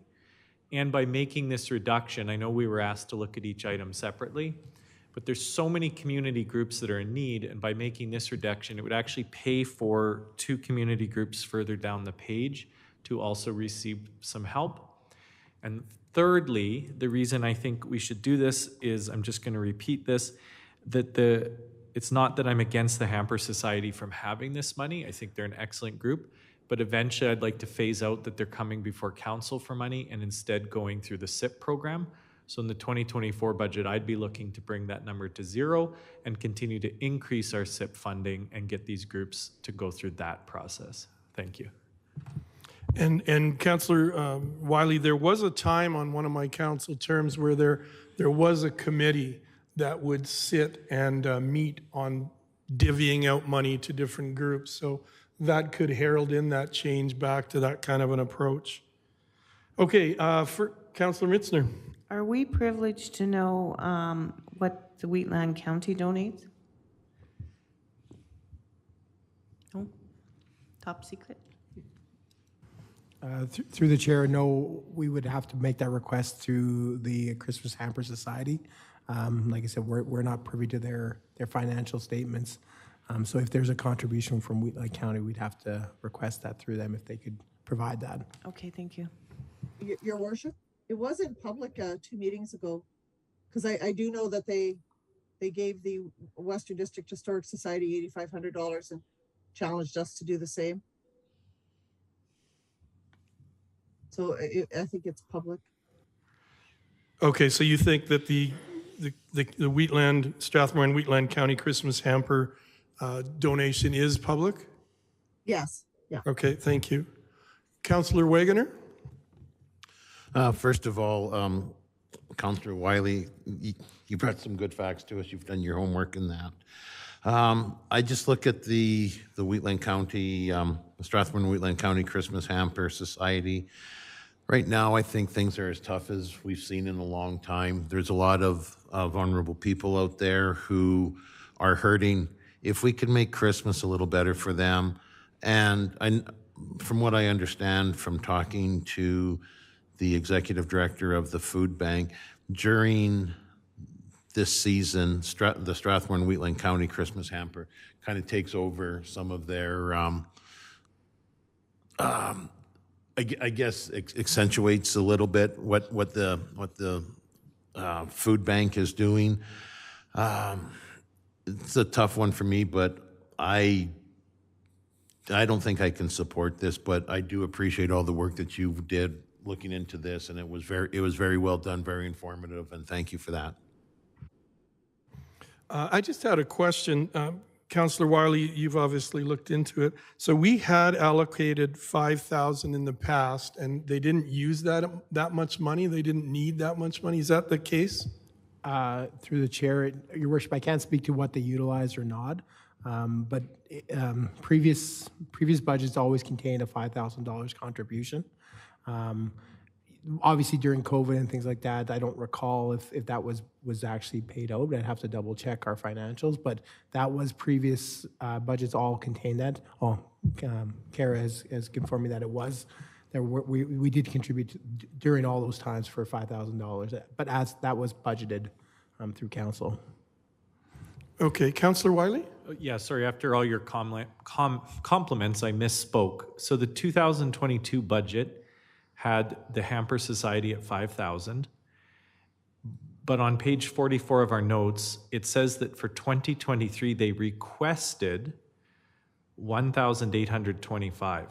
So I'm not sure, it's on page 44 of our budget package. And it's 5 lines down there, the 5th line on page 44 of our budget package.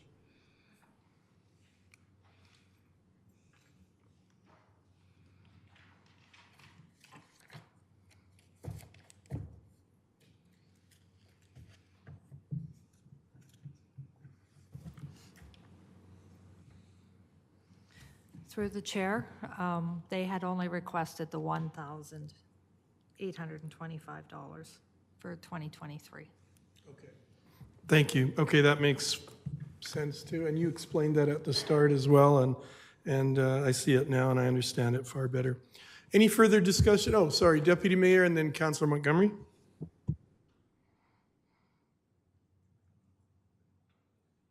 You're muted, Deputy Mayor. Sorry, Your Worship. I was looking for confirmation on that because when they came to us, and I don't have my my notes with me in front of that, but it seemed. Are you sure that the amount that they asked for was $1,825 for this year? Because you know why I'm questioning that, because you know the food bank has talked about, you know, the exponential rise in use, you know, and how extraordinary it's been. We're hearing that from across Canada, not just here. And then the Christmas Hamper Project spoke to us and said that they were expecting significant increases as well. So if that's the number, it's the number, and I'll accept it. But it just seems counterintuitive. Thank you. Leanna? Through the chair, I can go back and double check the original paperwork and get back to you for the next meeting. But at this time, I believe it was the request of $1,825, but I'll go back and double check. Okay, thank you. Councillor Montgomery and then Councillor Langmaid. Yeah, I was just in a similar vein. I just wanted to confirm that you know, I don't want to give them more than they think they need. So if we could just get confirmation from them, that would be fantastic. Thank you. Thank you. Jonathan, can we leave this to a further future meeting then, or does it have to be done as of now?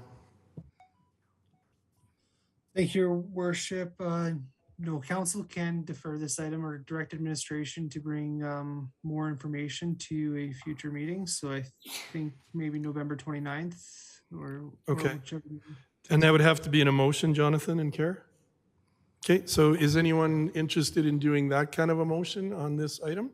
That we get more information to verify what the ask was and make sure? Now, before that, is the process that we vote down? Yes, I would imagine the process would be we would vote down this motion and then have a motion to defer it to the next meeting, the next budget meeting. To just support this motion further, again, even if, let's say, they had requested 5,000, this motion does not mean that they would not be able to eventually get another $200 or $2,500. It just means that they would have to go through a SIP application, just like any other community group in town.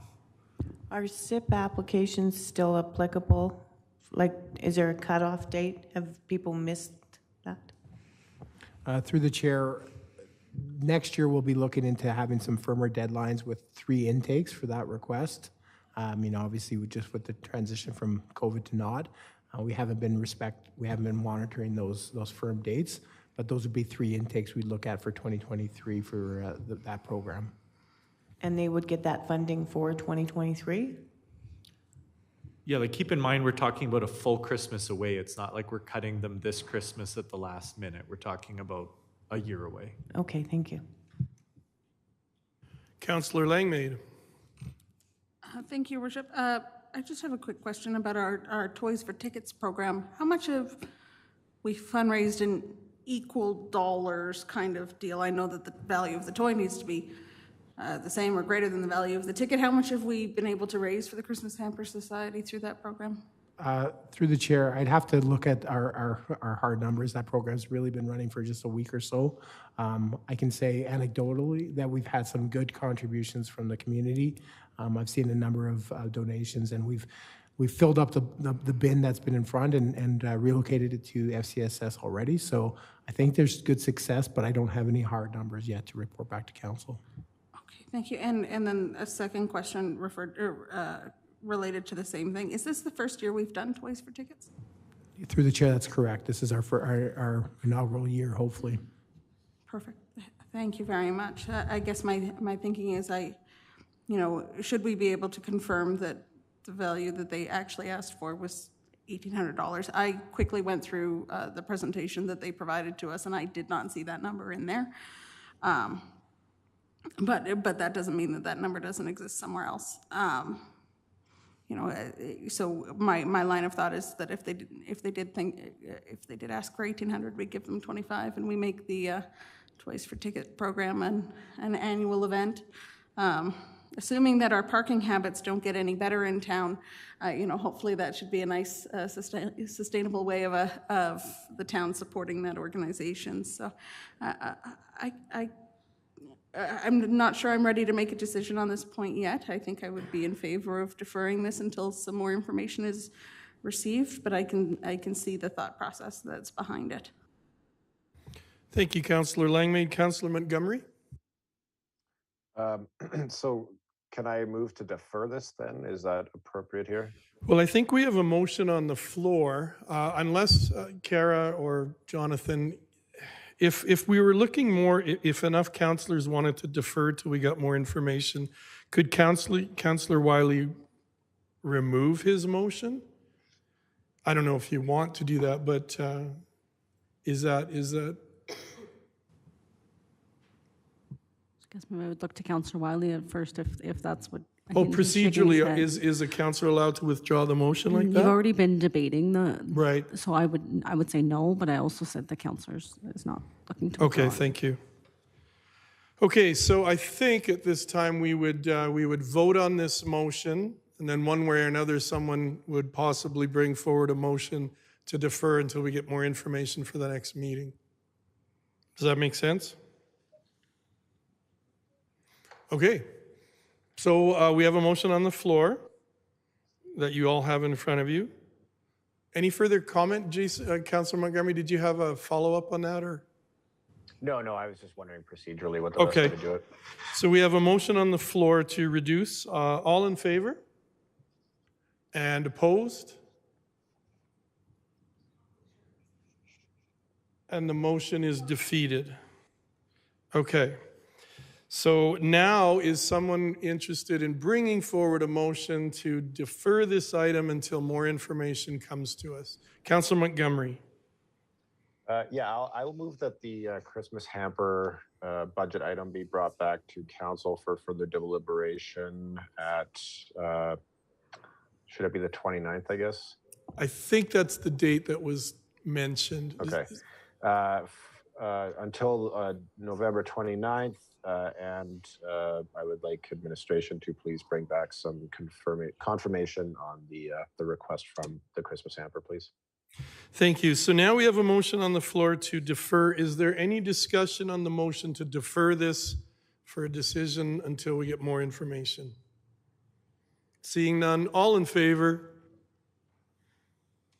And opposed? And that motion is carried. And now we move on to the Strathmore District.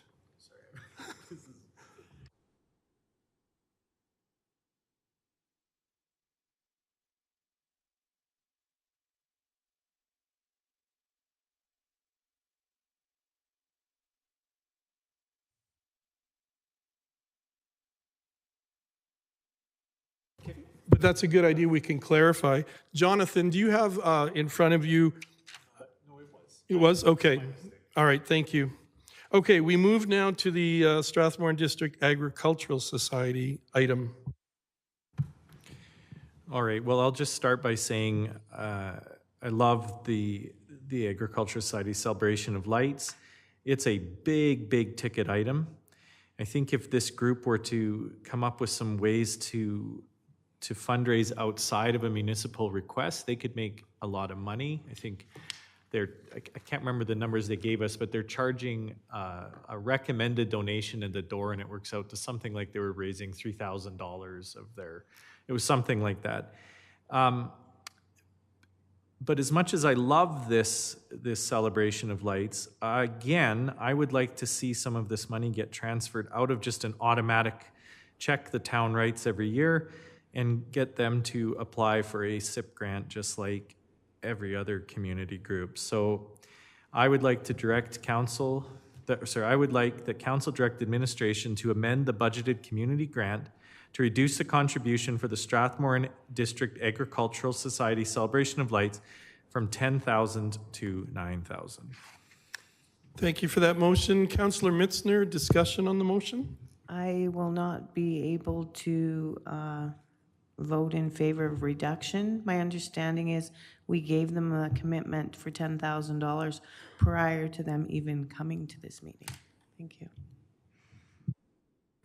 Thank you, Councillor Mitzner. Other comments, other discussion? Mark, Councillor Mark. Thank you, Your Worship. Just to remind council, so prior to this, there was a 3-year funding agreement that council had previously supported. That obviously that was for $10,000 per year.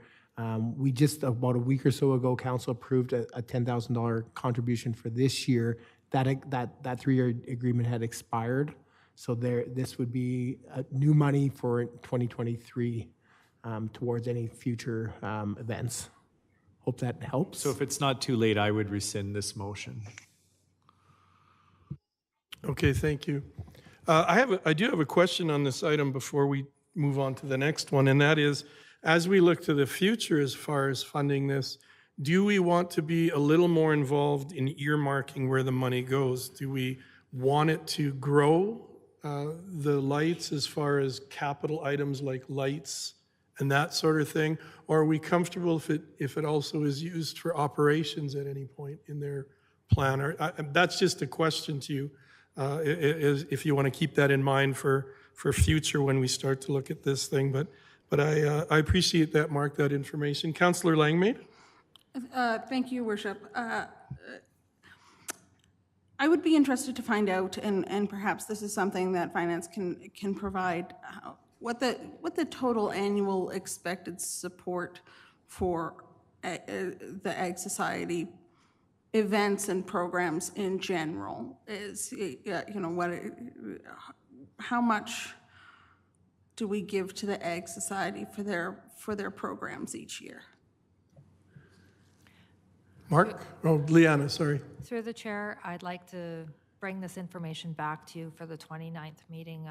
I can do math in my head, but I'm not always good this late at night. So, understandable. I'm not usually this good anytime. Math is not my strong point, so I totally understand. I guess my thoughts on this are twofold. One, just understanding kind of the distribution of the money that we provide to community organizations, and just better understanding that. And then also, I struggle with this one because we see in the budget that we're also, looking at another $10,000 for our own town light display, which overall at $20,000 on Christmas lights is a lot of money on Christmas lights, and especially when they're two kind of competing events throughout town. So I might be willing to look at this further, but I'd like some more information first. Depending on the will of the rest of council, I might be interested in deferring this one as well to the 29th until I can receive some more information. So, Liana, just for clarification, are you coming back? Would you be coming back to us with information as far as how much the town contributes to the Ag Society in general? that's what I believe I was requested to Okay, provide for and in addition to that, will you also be looking at water as far as the how much how much value they get as far as the water that comes to that?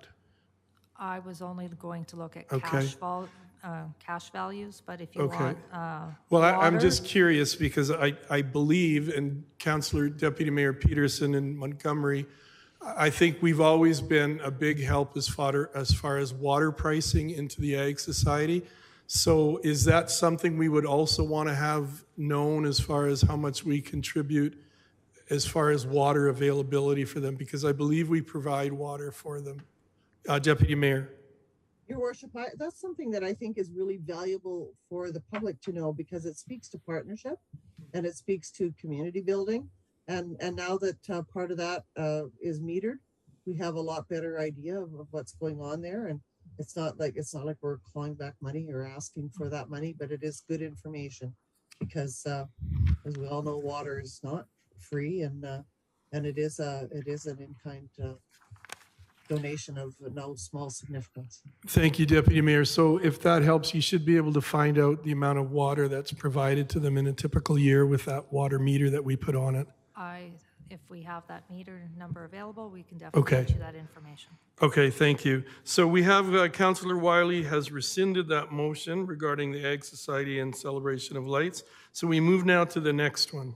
Yeah, and look, even if I can't rescind it, I'm not going to be supporting it because we've signed a 3-year deal with them. So to me, it's moot. But legislatively, am I allowed to rescind it? Feels like there was a debate about it. So can we just put the motion on the floor and? Mark? Just to confirm, Your Worship, that 3-year agreement actually expired in the end of 2021. So there is no agreement in place at this time. That's why they came back and requested 10,000 for 2022. This money that you're asking, like I said, there would be a new agreement in place or whatever council wishes. And would this contribution then be for that 3-year period of time, 23 to 24, 25? I think that's something that council needs to decide and determine Okay. what their funding agreements would look like for not just this group, but any other group. So that would be a part of the motion as far as if we're going to look for that amount to go for the next 3 years. If that's the will of Right, council, or just go right, one off years. Okay, thank you. Councillor Langmaid? If that's all the case, procedurally, we can't withdraw a motion that's been made, but I can motion to defer it. So we don't, I don't believe procedurally we actually have to vote down a motion before we defer it. I think a motion to defer actually supersedes the motion itself. So in that case, I'd like to make a motion to defer this motion to the November 29th, 2022 meeting following receipt of additional information from finance. Okay, thank you. And so clarification, Jonathan and Kara, that's the case, that a motion to defer takes precedence. Jonathan? Thank you, Worshiping Council. Yes, under our procedure bylaw, we do allow, no, it says that when a matter is under debate, no motion shall be received other than a motion to amend, defer, or postpone indefinitely. So a motion to defer is possible. Okay. So we have a motion to defer, and then we would vote on whether or not we agree that we want to defer this item. Okay, all in favor of Councillor Langmaid's motion? Opposed? That motion is carried, Jonathan, and we move now to the next one. The council direct administration to amend the budgeted community grants as follows: a contribution of $500 for the Strathmore and Area Inclusive Friends. And did you want to speak to that motion? Sure. This would be a one-time thing. As of 2024, they would be encouraged to apply through the SIP program, but this is just for the 2023 year. Thank you. Councillor Langmaid? Thank you, Your Worship. First of all, I'd like to thank Councillor Wiley for including this motion. I think $500 doesn't seem like a lot of money, but $500 to that organization can go a really long way. I've been kind of saving this portion of the discussion for later on in this section, but it comes up now. One concern I have with the idea of moving groups specifically to the SIP program is the SIP program specifically requires that a group be a registered society or not-for-profit organization to receive that funding. Strathmore and Area Inclusive Friends and other small clubs around town would not fit those requirements, and therefore they would be unable to apply for that funding through SIP. As you can imagine, for some of these for these small organizations or organizations that are just getting started, that can be a bit of a barrier to their, a bit of barrier for them, as they're just getting started, as they're trying to maybe pull off a much smaller scale of event. The costs and additional work of becoming, a nonprofit or a society might be a bit of a barrier for these newer organizations to actually be able to receive that funding. So it's worth a conversation. I'm not against what you've proposed to be discussed later on about moving people kind of towards the SIP program. But if we are to do that, I think it's worth a more wholesome discussion of how we define eligibility for that program. And maybe one thing I might like to see is an option for unregistered,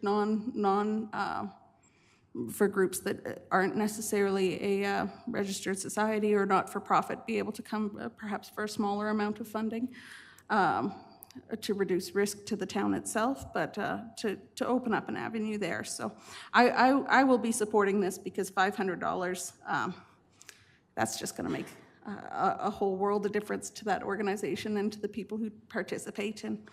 And thank you for giving me the opportunity to share these comments. Thank you, Councillor Langmaid. Any further discussion on that? Seeing none, all in favor of the motion? And the motion is carried. That brings us to the next one. And this one then, the council direct administration to amend the budgeted community grants to add a contribution of $2,000 for the Strathmore overnight shelter. My comments on that would just be, again, I would hope that this is just a one-time thing. The Strathmore overnight shelter is doing fantastic work in this community. I think we're all aware of how bad things are right now. And when he came in, he just talked about the water bill, like the number of people who aren't even using the facility to stay overnight, but they come in and they just get cleaned up in the morning, and that has added a huge burden to them. And so hopefully this is just a one-off, $2,000 to help them with that enormous water bill. Thank you. So we have that motion on the floor. Further discussion on that, Councillor Wegener? Yeah, this is something that I will fully support. The overnight shelter is at capacity at most nights, and as was mentioned, probably full. There's a lot of people who are, what was the word they used, sleeping rough. So I will fully support this one. But one question is, if we proceed with the SIP program, is the Strathmore overnight shelter eligible for SIP funding? Yeah, so I didn't mention the SIP funding with them just because I'm not sure.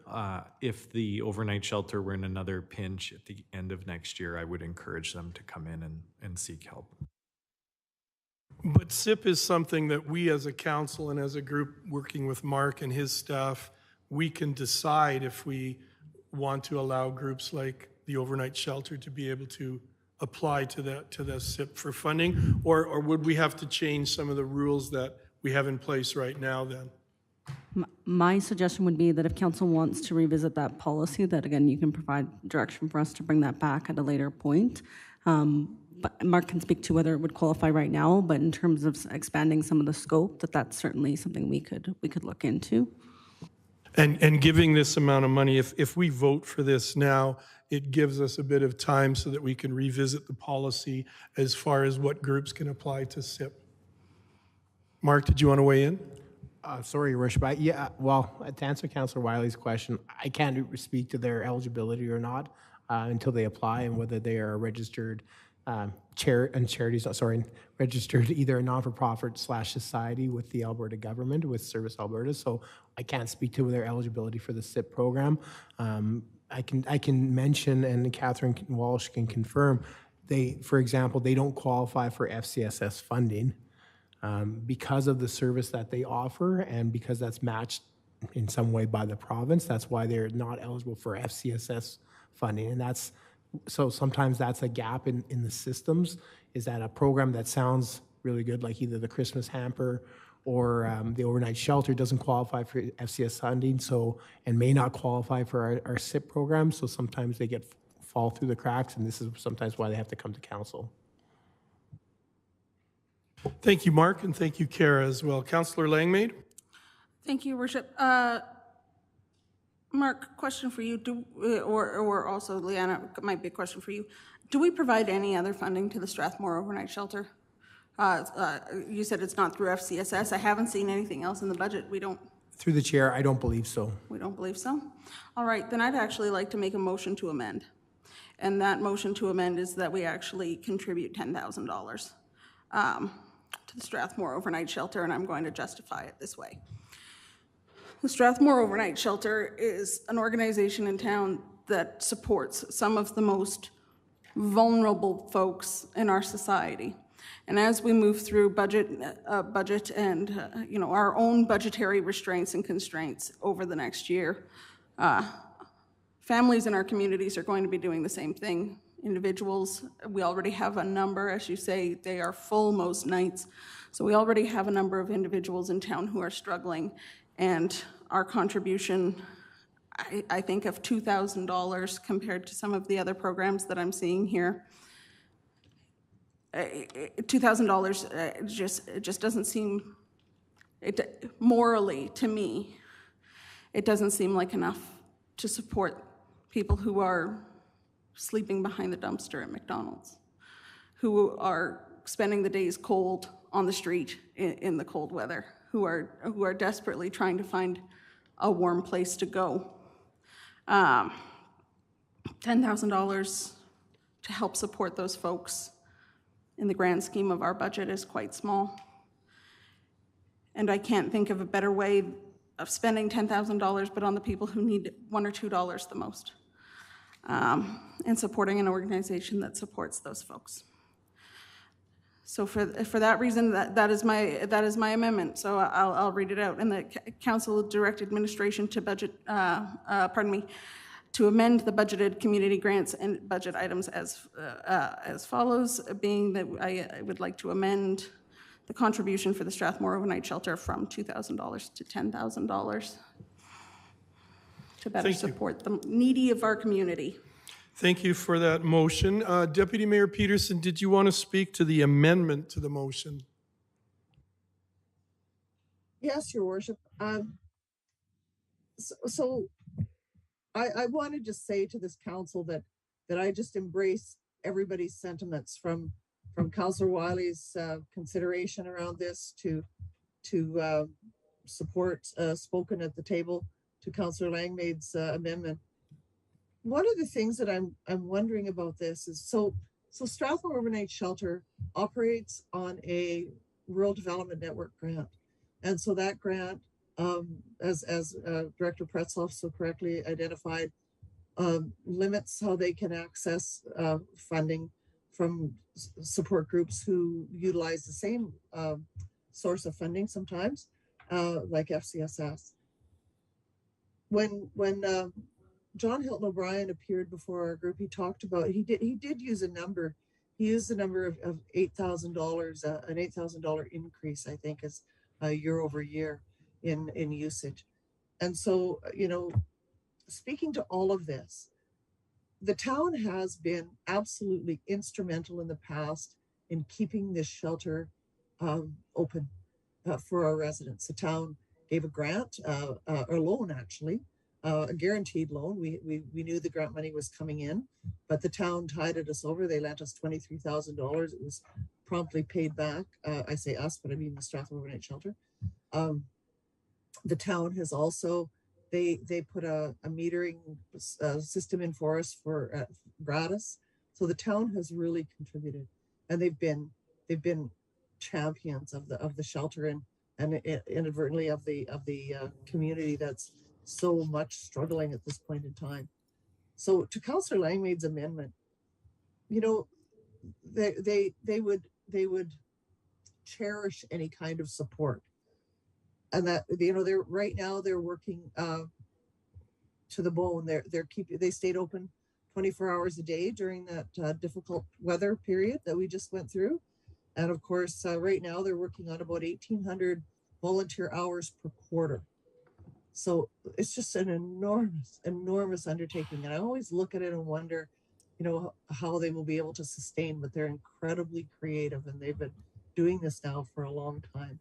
But I'm wondering if it isn't better to also defer this and to have Director Pretzloff and perhaps CAO Scoble and the Director of FCSS to sit down with the Strathmore Overnight Shelter and really discuss with them what would work. Are there in-kind services? Are there things that the town could forgive that would be less pressure on the town's budget, but but offer a better outcome for the shelter overall. I don't know the answers to those questions, but I think that there are creative solutions to be had, and that maybe we could undertake that. I know at this time that that shelter has become the distribution point for clothing in the community. I know lots of you donate clothing there all the time, so it's not just the people who are overnight at the shelter or sleeping rough. It's people from our community that come in there to access coats and boots, from both the FCSS and WFCSS programs. So they're providing this safety net.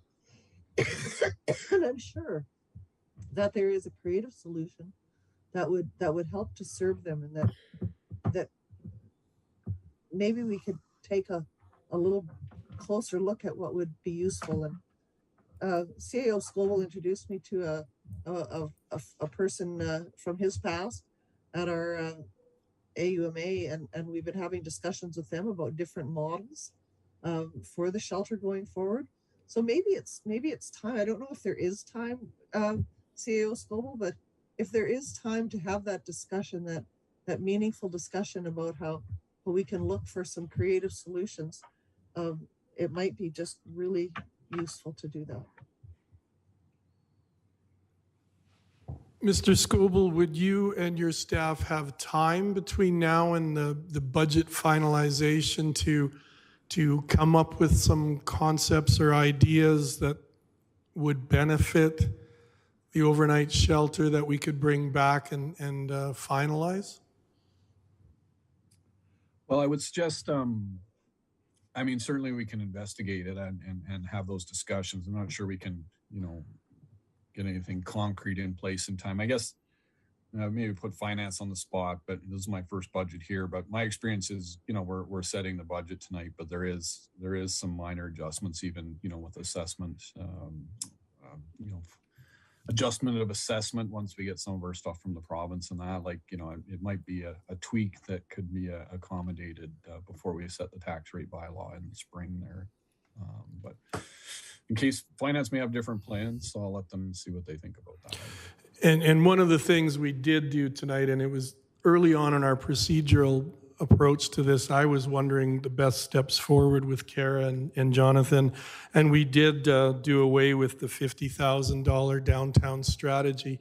So there is fun there. You hate to say we don't want to be looking like we're just shifting money and making decisions on the fly, but we also know that we're keeping a running tally, and there are funds that have become available because of our decisions made tonight. So if time is a problem as far as getting our staff to be able to give us the information, we do have the latitude and the ability to make a decision for the 2023 budget year, the way Councillor Langmaid is presenting, and then we'd be able to revisit it for 2024 and beyond based on that information. And I know Kevin and his staff are really busy with a lot of the developments that are coming down the pike at us right now.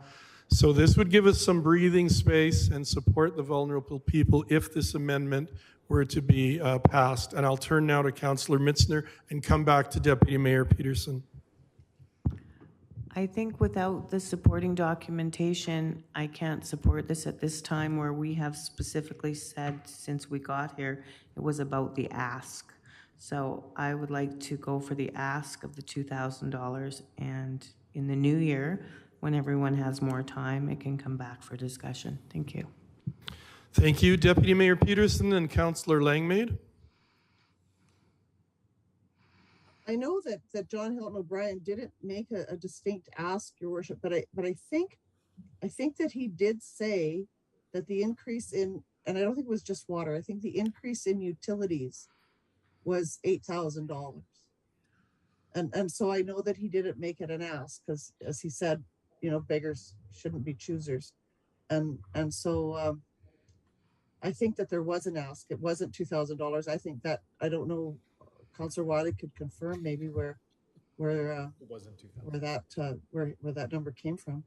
But I'm more than happy to support Councillor Langmaid's motion amendment, and I think that the mayor brings great wisdom to this, to say in this, in a time of significant hardship, that we can ameliorate that and mitigate some of that hardship, and we can still make really good plans to find creative solutions to work together to try to soften the blow on both sides for the shelter in the town.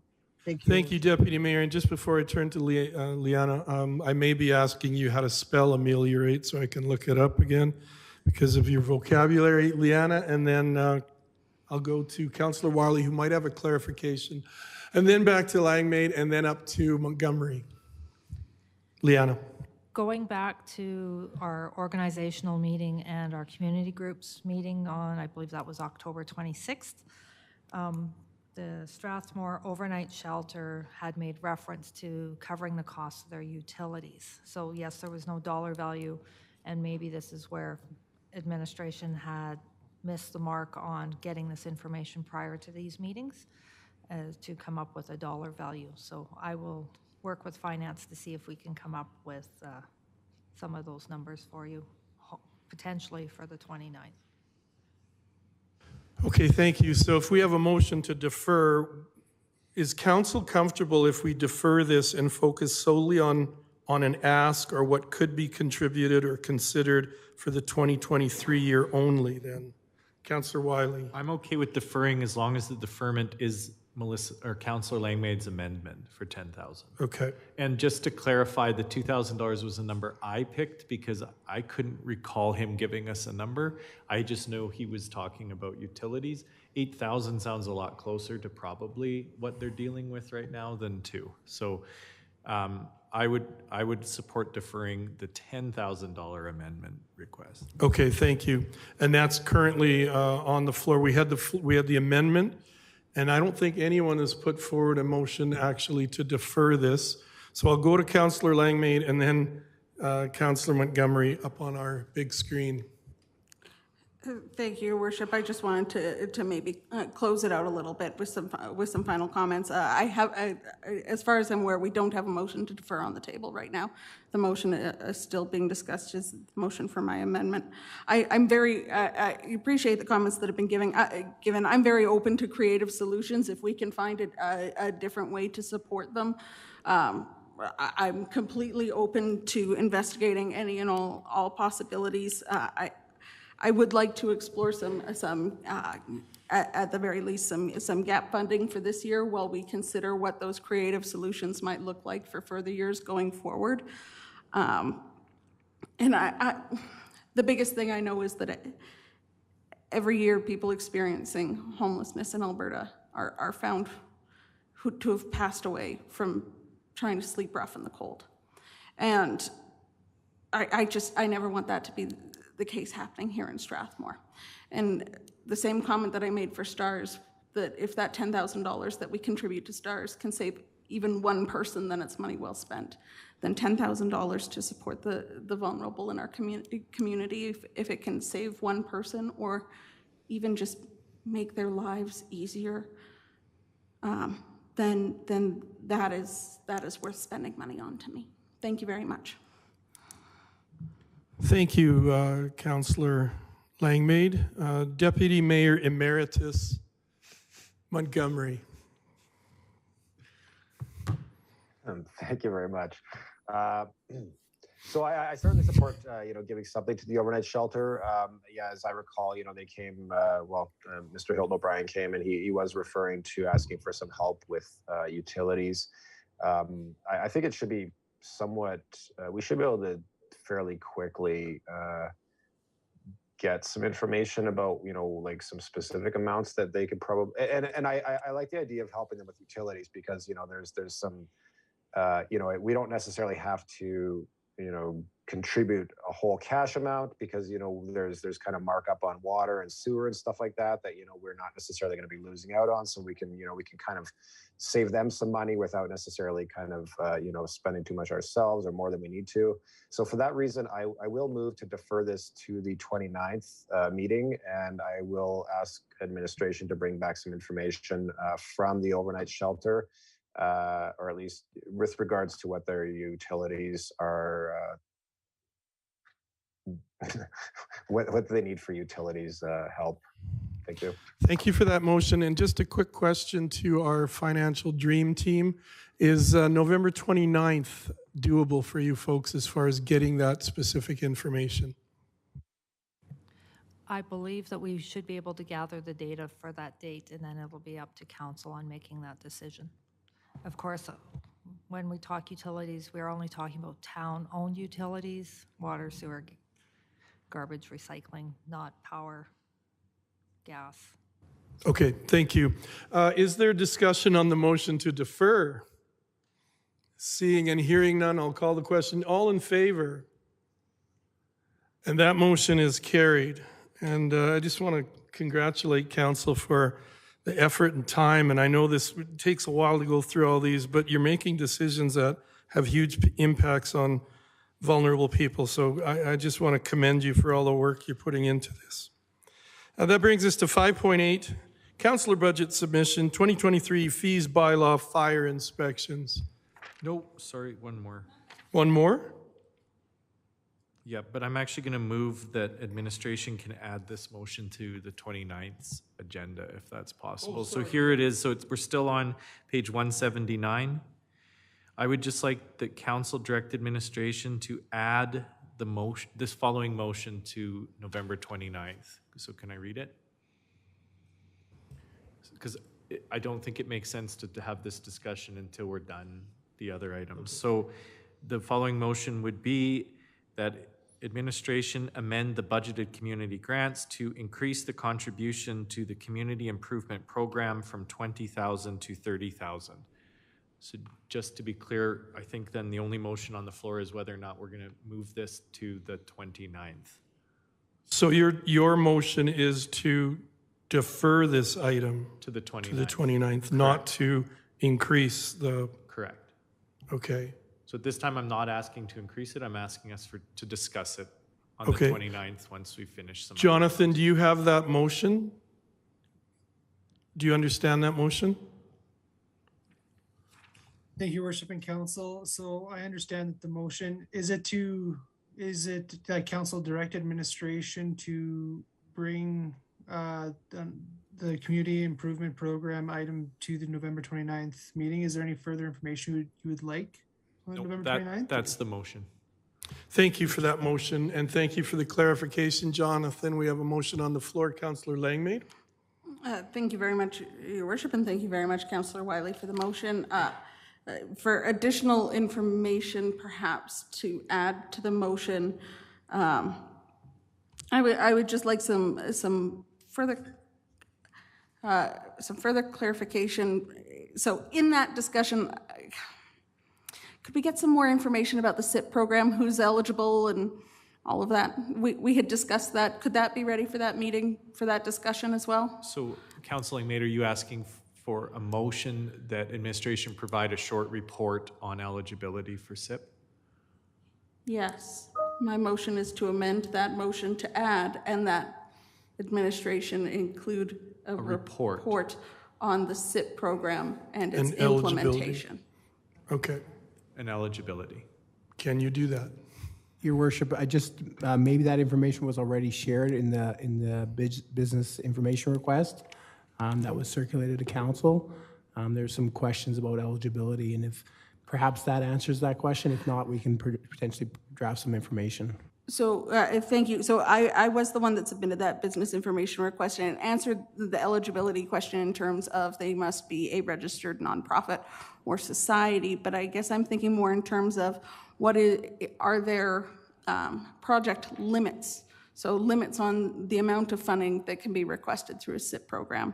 Can we better understand? I know that there are certain streams of funding through the SIP program that we limit applications to. Could we get us I know I can always read the bylaw, but I'm just wondering, is there additional information that would help us better understand? Just for some clarity, Your Worship, I don't think I understand what you're looking for, Councillor Langmaid. I could maybe help, Your Worship. Deputy Mayor? So I'm just thinking relevant to what Councillor Langmaid speaking about most grant applications ask the applicant if they are receiving any other funds in grant or aid or donation. And that will usually then make the whoever is making the decisions around that SIP grant, make them aware of the eligibility process within that. So for instance, the Strathmore Overnight Shelter, because they're the recipient of a Rural Development Network grant, aren't eligible for support from FCSS, but they are eligible for donations and all other kinds of things because they're a not-for-profit with society status in Canada. But you know, the other part of that is that you might have a group. So for instance, director of FCSS and myself have a great plan for the Christmas hamper for next year, and we've been discussing that. And if it comes to fruition, it could possibly eliminate the need for any funding. So if a group then no longer needed funding and they came forward with it, but it already had in-kind support, that would allow the funders to be able to undertake that. So it's just a matter of asking those questions about what other sources of funding they have in terms of grant donations in kind. And it's in that process that Mark established some time ago. And so I think that would cover off the concerns.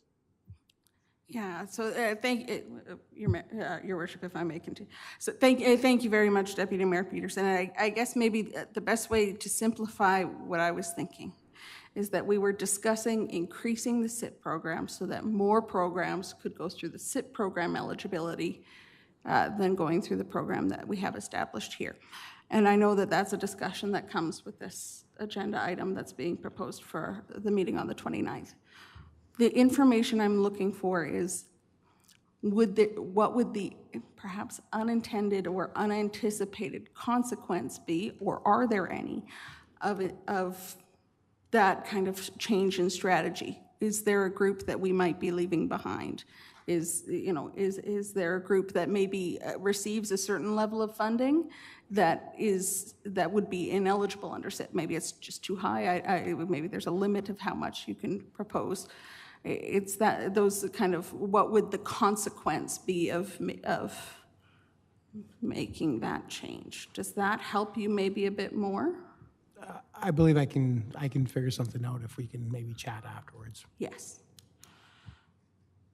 So we have a motion on the floor now to defer this item till November 29th when more information can come to us. Is that correct? Yeah, that sounds right. Okay.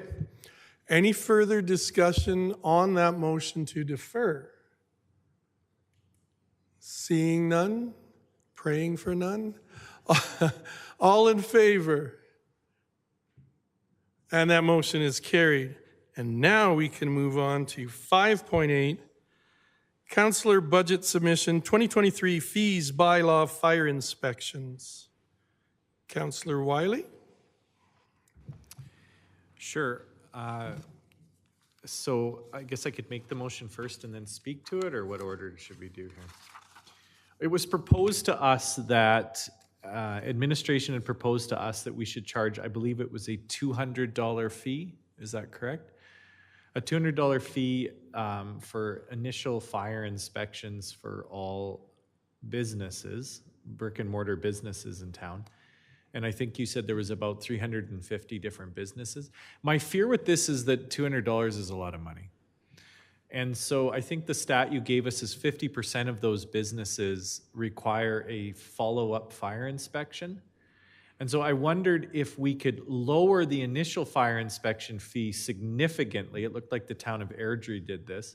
Lower the initial fire inspection fee from $200 to just $75, enough to cover gas. But what it would mean is then the follow-up inspections, the ones that are really taking the fire inspectors a lot of time when the businesses could get their ducks in a row, that one then would become quite exorbitant. And I'm willing to be flexible. It could be even higher, but I threw out the number of 275. I believe when I did the math, it added up to the same amount. So 350 businesses times 200, I can't remember, equaled X. And 50% of the businesses at 75 and 50% of the businesses at 75 plus 275 equaled the same digit, whatever that was, X. So I just thought it would cost administration, it would save administration the same amount of money, but less penalize the businesses that, because y'all look, I'm talking too much, less penalize the businesses that get it right the first time, if any of that makes sense. Are you still with me? Thank you, Councillor Wiley.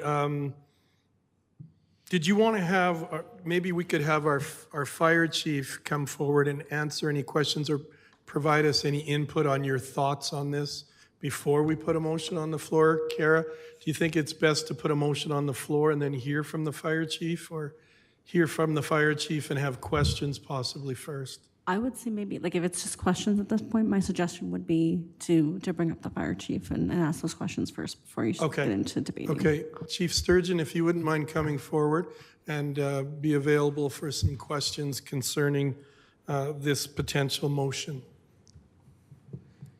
Councillor Mitzner. Through the chair, I have a question. So what is your cost as the inspector, the time of the inspection, to actually do the first initial inspection? So through your worship, so it varies quite significantly depending on the type of the business. So there's 21 occupancy types, and those occupancy types range from residential, high occupancy for if multiple people live there. On the industrial side, if it's a high hazard or they have hazardous materials, things like that. I would say on average, by the time we enter the report, we actually, we request the inspection, then we go out to the business, we actually inspect it, then we have to come back, fill out the report, and then send off the report and any follow-up questions. I would say on average, it's probably 3 hours for an inspector to do one business. And obviously that varies depending on the level of the business. So for the less hazardous businesses, you just need a Group A certification. And so we have some firefighters with that certification that we can send to those locations. So it costs us significantly less, whereas the high hazard businesses, we need what's a higher level of certification. It's called a B1 and a C1 certification. And right now we don't have an internal inspector, so we're contracting that out. And that's significantly more amount of money to do that. Through that inspector. And what percentage of that, like 30%, 70% is follow-up, where you have to go back? So generally, our failure rate right now is about 50%. And so, but that could be an anomaly based off of COVID, because there was basically 2 years where people sent in documentation and it was very limited. And the actual on-site inspections were quite a bit less. So they only hit the really, really high hazard stuff. So we're seeing a good, this year in 2022, we went to a software-based program that emails the client directly with the follow-up request. And so we're seeing a high compliance rate return on that. And so I would anticipate probably even starting next year, I would say that failure rate would be significantly less. And then hopefully in subsequent years, that would get less and less. And so with that documentation through that program, the follow-up is really quick, so we're seeing basically them fix those issues quite quickly and then not having those issues again. So with your expertise in timing and software, what would your ratios be on this? What would you suggest for these two appointments? I think honestly with Councillor Wiley's submission here, I think that's quite fair. I think it's really just about starting the process and kind of see how it pans out. It's not about penalizing the businesses. It's really just about making sure that we're following our quality management plan that's been submitted with the province, and that we had adequate resources that we can put towards that. So in years past, it's always been volunteer-based or paid-on-call based, and we're really at the point with our size that we need somebody dedicated to that position. So the idea of proposing these fees that will offset the cost of having that potential deputy chief that's in the budget this year, we could hire that position with the qualifications, would be able to do these things. We could divert those contract funds as well as be able to satisfy our requirements with the quality management plan. So I think just starting somewhere and then maybe bringing it back year to year in the fees bylaw and say, maybe, maybe everything goes really well and there's no need to actually increase them. And then maybe if we're seeing lots of failure rates or something happens within the town, then maybe we could propose an increase on the follow-up or things like that. Or if we see that one business occupancy type is taking a really long amount of time, then maybe those ones get a certain amount and then the rest fall in the blanket amount.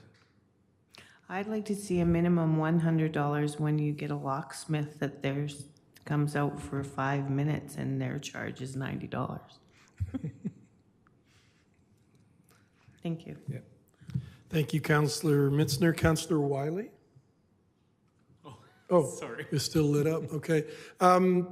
Just before I go to Councillor Montgomery, so are you, just to circle back, are you comfortable with the new figures that were presented then for the initial fire inspection and the follow-up?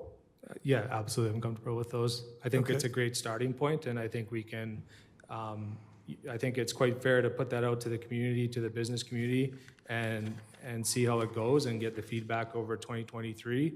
And then for the 2024 budget, we can look at amending those in the fees bylaw or keeping it status quo if everybody's happy with that. Okay, thank you. And Kara, since when we get to the fees bylaw number 22-27, that's just first reading, but this would be an amendment then to that bylaw? The fire inspection Sorry, I'm actually services looking to them if inspection? that's not something that's currently included. Yeah, it is in there. Okay, But it so would if be it's a- it currently would be included, so then it amending- wouldn't be an amendment. So right now, sorry to interject, in that fees bylaw, it was the original request of $200. So we would have to amend those portions based off of these figures. Yeah. Okay, so if we pass this tonight and then we get on to the fees bylaw number 22-27, first reading would pass tonight, but then those amendments can be added to that existing bylaw? So my suggestion would be that if you proceed with this, then you then direct administration to incorporate those amendments into the bylaw, and we'll bring it back for second and third reading at a later time. Thank you. Councillor Montgomery. Thank you. So I support the idea of this, Councillor Wiley, and just like using, and I understand based on the chief's comments, he's probably isn't totally accurate, but yeah, like revenue-wise, I think we're looking at around just 74,375. It looks like. So this in theory won't create a deficit from the budgeted amount. I certainly, yeah, like I support this, as long as we are doing some data collection, as the chief mentioned, and just kind of looking to fine tune it. And, like to me, it's one of these things that I don't think we should be looking to make any extra money on. If we can, basically charge businesses what it costs us to do this, then we should leave it at that. And I like the chief's idea of looking at, doing some actual analysis and saying, okay, yeah, these businesses here are eating up a lot more time than these businesses here. And maybe we can look at adjusting that in the future. So for now, I will support this amendment. Thank you. Okay, thank you. And Kara, as part of this amendment, or as part of this bylaw, fire inspection motion coming forward, possibly from Councillor Wiley, does the motion need to address the fact that we're directing administration to then bring it back to us after first reading? My suggestion would be, like, if you know that you want to see those incorporated, that's what we should do, along with any other proposed amendments that you're aware of once we get, obviously, to that item. Okay, That will allow us to better support council when we bring back the final bylaw, because our hope is to make sure that we have this bylaw in place at the same time that council approves the budget. Okay, thank you. Councillor Langmaid, do you have questions for the fire chief? I do, thank you. I'm a little worried here, just that I heard some competing percentages. So you were saying that people are actually responding quite quickly to the comments that you're sending out. So it sounds like more people might be getting their fire inspection certificate first time round. It sounds like we're taking a bit of an educational approach since COVID has wound down a bit, and maybe we're helping people get back up to compliance. Would that be a fair assessment to say? So through your worship, just to clarify that, so our failure rate is essentially at 50%. So that initial failure would constitute the reinspection. So we're seeing on the reinspection a quite high compliance rate on the reinspection. So I would just assume by the quick compliance and turnaround that when we go to reinspect them in 2023, with the education that we're providing them at our reinspection this year, that they'll have way more knowledge to be able to be ready for the inspection, and that the failure rate shouldn't be as high because we're educating them this year. And with that program, they can refer back to exactly what we checked and what they failed on. And before we inspect them in 2023, they have that in front of them already. They'll be able to go through that list and essentially correct those before we come or make sure they're on top of it. So, okay, thank you for clarifying that. So the concern I have is that this breakdown specifically assumes that 50% will fail, so that we make up the same, that we reach the same number at the end, at the same revenue. If that's not going to be the truth next year, then you've got a situation where you could put yourself in a bit of a deficit here, where you have some revenue that you've assumed that might not come in if we split the fees like this. And this budget item was tightly tied to your deputy fire chief item. I believe the business case stated that the fire inspection fees were going to pay for that. We're going to be the source of the funding for that additional position. So if we don't have that same breakdown, that 50% failure rate, then you might not have the funding, you might not have the funding for that position that you created from that funding. So I'm just a little concerned. I like the idea of gathering more information, but I think we should probably gather more information and better understand the needs of the community before we start putting numbers down that may or may not account for other budget items that we're relying on those numbers. Mark, I see you, and I will stop talking shortly. It's not that I'm against the idea. I'm a little concerned about the surprise for businesses. I think personally I might prefer to see a one-year phase-in for this, where we actually gather the data and assess it, and then can maybe nail down the split of fees a little more closely with some better information behind us. So for those reasons, I won't be voting to support this motion at this time. Thank you, Councillor Langmaid. Mark, did you have a comment? Yes, through your worship and to Councillor Langmaid. I think as Chief Sturgeon indicated, right, we're starting from scratch, from ground zero here, right? And that by implementing these fees, we're starting to recoup some of the time and efforts and resources that the fire department has allocated to this program overall to make the community a lot safer. I think by funding this, even at this proposed situation, does give us some benchmarks to start to gather some data so that we can report back to council on an annual basis with that information on failure rates or success rates and revenue generated by whatever fund that council supports. May I, Your Worship? Yep. Thank you. So just to be clear, though, it's not the actual collection of the fee that's going to give us additional data, right? Like it has nothing to do with the fee of how we get data. We should have data from years and years and years of all the inspections that have been done before, right? Like we should be in a wealth of data, but maybe we aren't. Maybe there's something that's preventing us from having access to that data, or maybe data retention hasn't been our strongest point.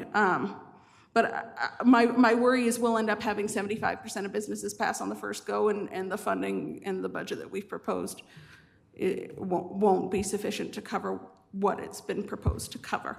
And we, you know, if we don't have that data, I'm hoping we do have enough data, at least from the last couple of years, that we might be able to make a better guess. But if we don't have that data, maybe we should get that data first. Through the chair, I think the revenue generated through this is a part of that whole evaluation. I'll defer to the Chief Sturgeon here on terms of the data that we have, historical information from, excuse me. Sure. So through your worship, so the historical data, to be quite honest, is not great. So especially with COVID. So if we go back too many years, it's not really relevant. The 2 years of COVID, or 2.5 years, there wasn't a lot done, and a lot of it isn't data that you could, I guess, trust, because there was different ways of them producing their documents, and there was no real site inspection. It was very, very limited.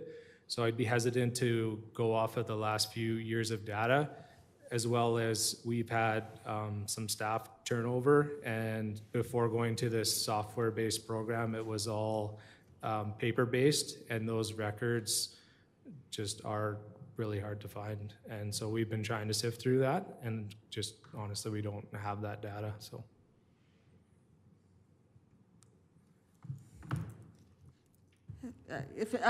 Thank you for that. Yeah, so we don't have the data. We don't really know what to expect, and that's all, for me, just kind of a red flag on this item, is that we're budgeting something that we really don't know whether it's going to happen or not. You might get 100% compliance and get $75 for each one of these, and have to find something to make up the rest of your budget. I mean, you've brought this to us, so I'm assuming. Well, I mean, we haven't brought this. You haven't brought this amendment, but you brought this idea to us. So I am assuming that you have confidence in the risk yourself of what this might do to your department's budget, should the income not be what you expect. So just to answer your question, through your worship, so with the proposed change through Councillor Wiley, I'm confident in this number as a starting point. Through all of our budget items, we're very diligent, obviously, on our personnel. Should we not get that rate of return, we do have some alternate measures that we can take to ensure that we won't be going over budget in that area, if that satisfies you. Thank you, Chief. Councillor Wiley, then Councillor Mitzner. I feel like we're getting into the debate here. Can I put the motion on the table? Absolutely. That council direct administration to amend fire inspection fees as follows. Initial fire inspection fee, $75. Follow-up fire inspection fee, $275. And if I could just make a further comment on that. I asked for a budget information request from administration. If we go with the original request of $200, we would be significantly higher than other comparable municipalities. So for instance, City of Edmonton, typical fire inspection is $135. City of Calgary's fire inspection is included in the business fees. Town of Okotoks has $0. Town of Cochrane is $50. And Town of Airdrie, the initial fire inspection is $0, and then it's follow-ups that add, which was the model I was more interested in. So I think an initial fire inspection fee puts us somewhere on kind of the average, or still a little high. Councillor Mitzner, would you be willing to add as to your motion directing our staff or administration to have that amendment added to the fees bylaw that's going to be coming to us? And we're after first reading. Kara, yeah, that's what I asked Kara. So Kara, just to recap, as part of his motion, could I would like to ask Councillor Wiley if he could add that part where we're going to direct administration to bring this amendment into the fees bylaw that we're only doing first reading for tonight. So I just need a wordsmithing on how to, his amendment or his motion is about these new fees for the fire inspection. But we also want to have that included in the fees bylaw that's coming to us after first reading. My suggestion would be that you hold off about the direction on the fees bylaw because you actually haven't given it first reading yet. Right. So if we want to incorporate that overall, my suggestion would be let's start there. Yeah. And then give first reading, and then we can provide the direction to incorporate, like I said, that amendment. And if there's other ones too that council wants Okay. to make. Okay. Just so we're ensuring that we're capturing everything at that time that we want to incorporate into the bylaw. Okay, I was under the understanding that it would be good to direct administration to then bring this to the fees amendment as an amendment to the fees bylaw. And absolutely, but we don't have Right. first reading Okay. for that bylaw quite yet. So let's do Okay. that part first. All right, And then thank you. absolutely, we can for sure do that. Okay, thank you. So we have this motion on the floor. Councillor Mitzner, comments? Okay. Any other, Deputy Mayor Peterson? Oh, your worship, and just with assurances from our fire chief and the diligent, reasoned research from Councillor Wiley, I certainly support this motion, and I really thank Councillor Wiley for the work he did. Thank you. Thank you for that. So no further discussion that I see. I'll call the question. All in favor of the motion? And opposed? And the motion is carried. Now, Council, I just want to ask you a question. I know it feels like we've gone through a great deal, but we still have quite a few to go, and a couple of these could be pretty lengthy. I'm not 100% sure, but some of them deal with fees and things. So do we want a comfort break at all, a stretch or anything? And if so, would someone make a motion to recess? Councillor Langmaid. Motion for a recess for a bio break, please. Thank you. So we have a motion on the floor for recess of 5 minutes. All in favor?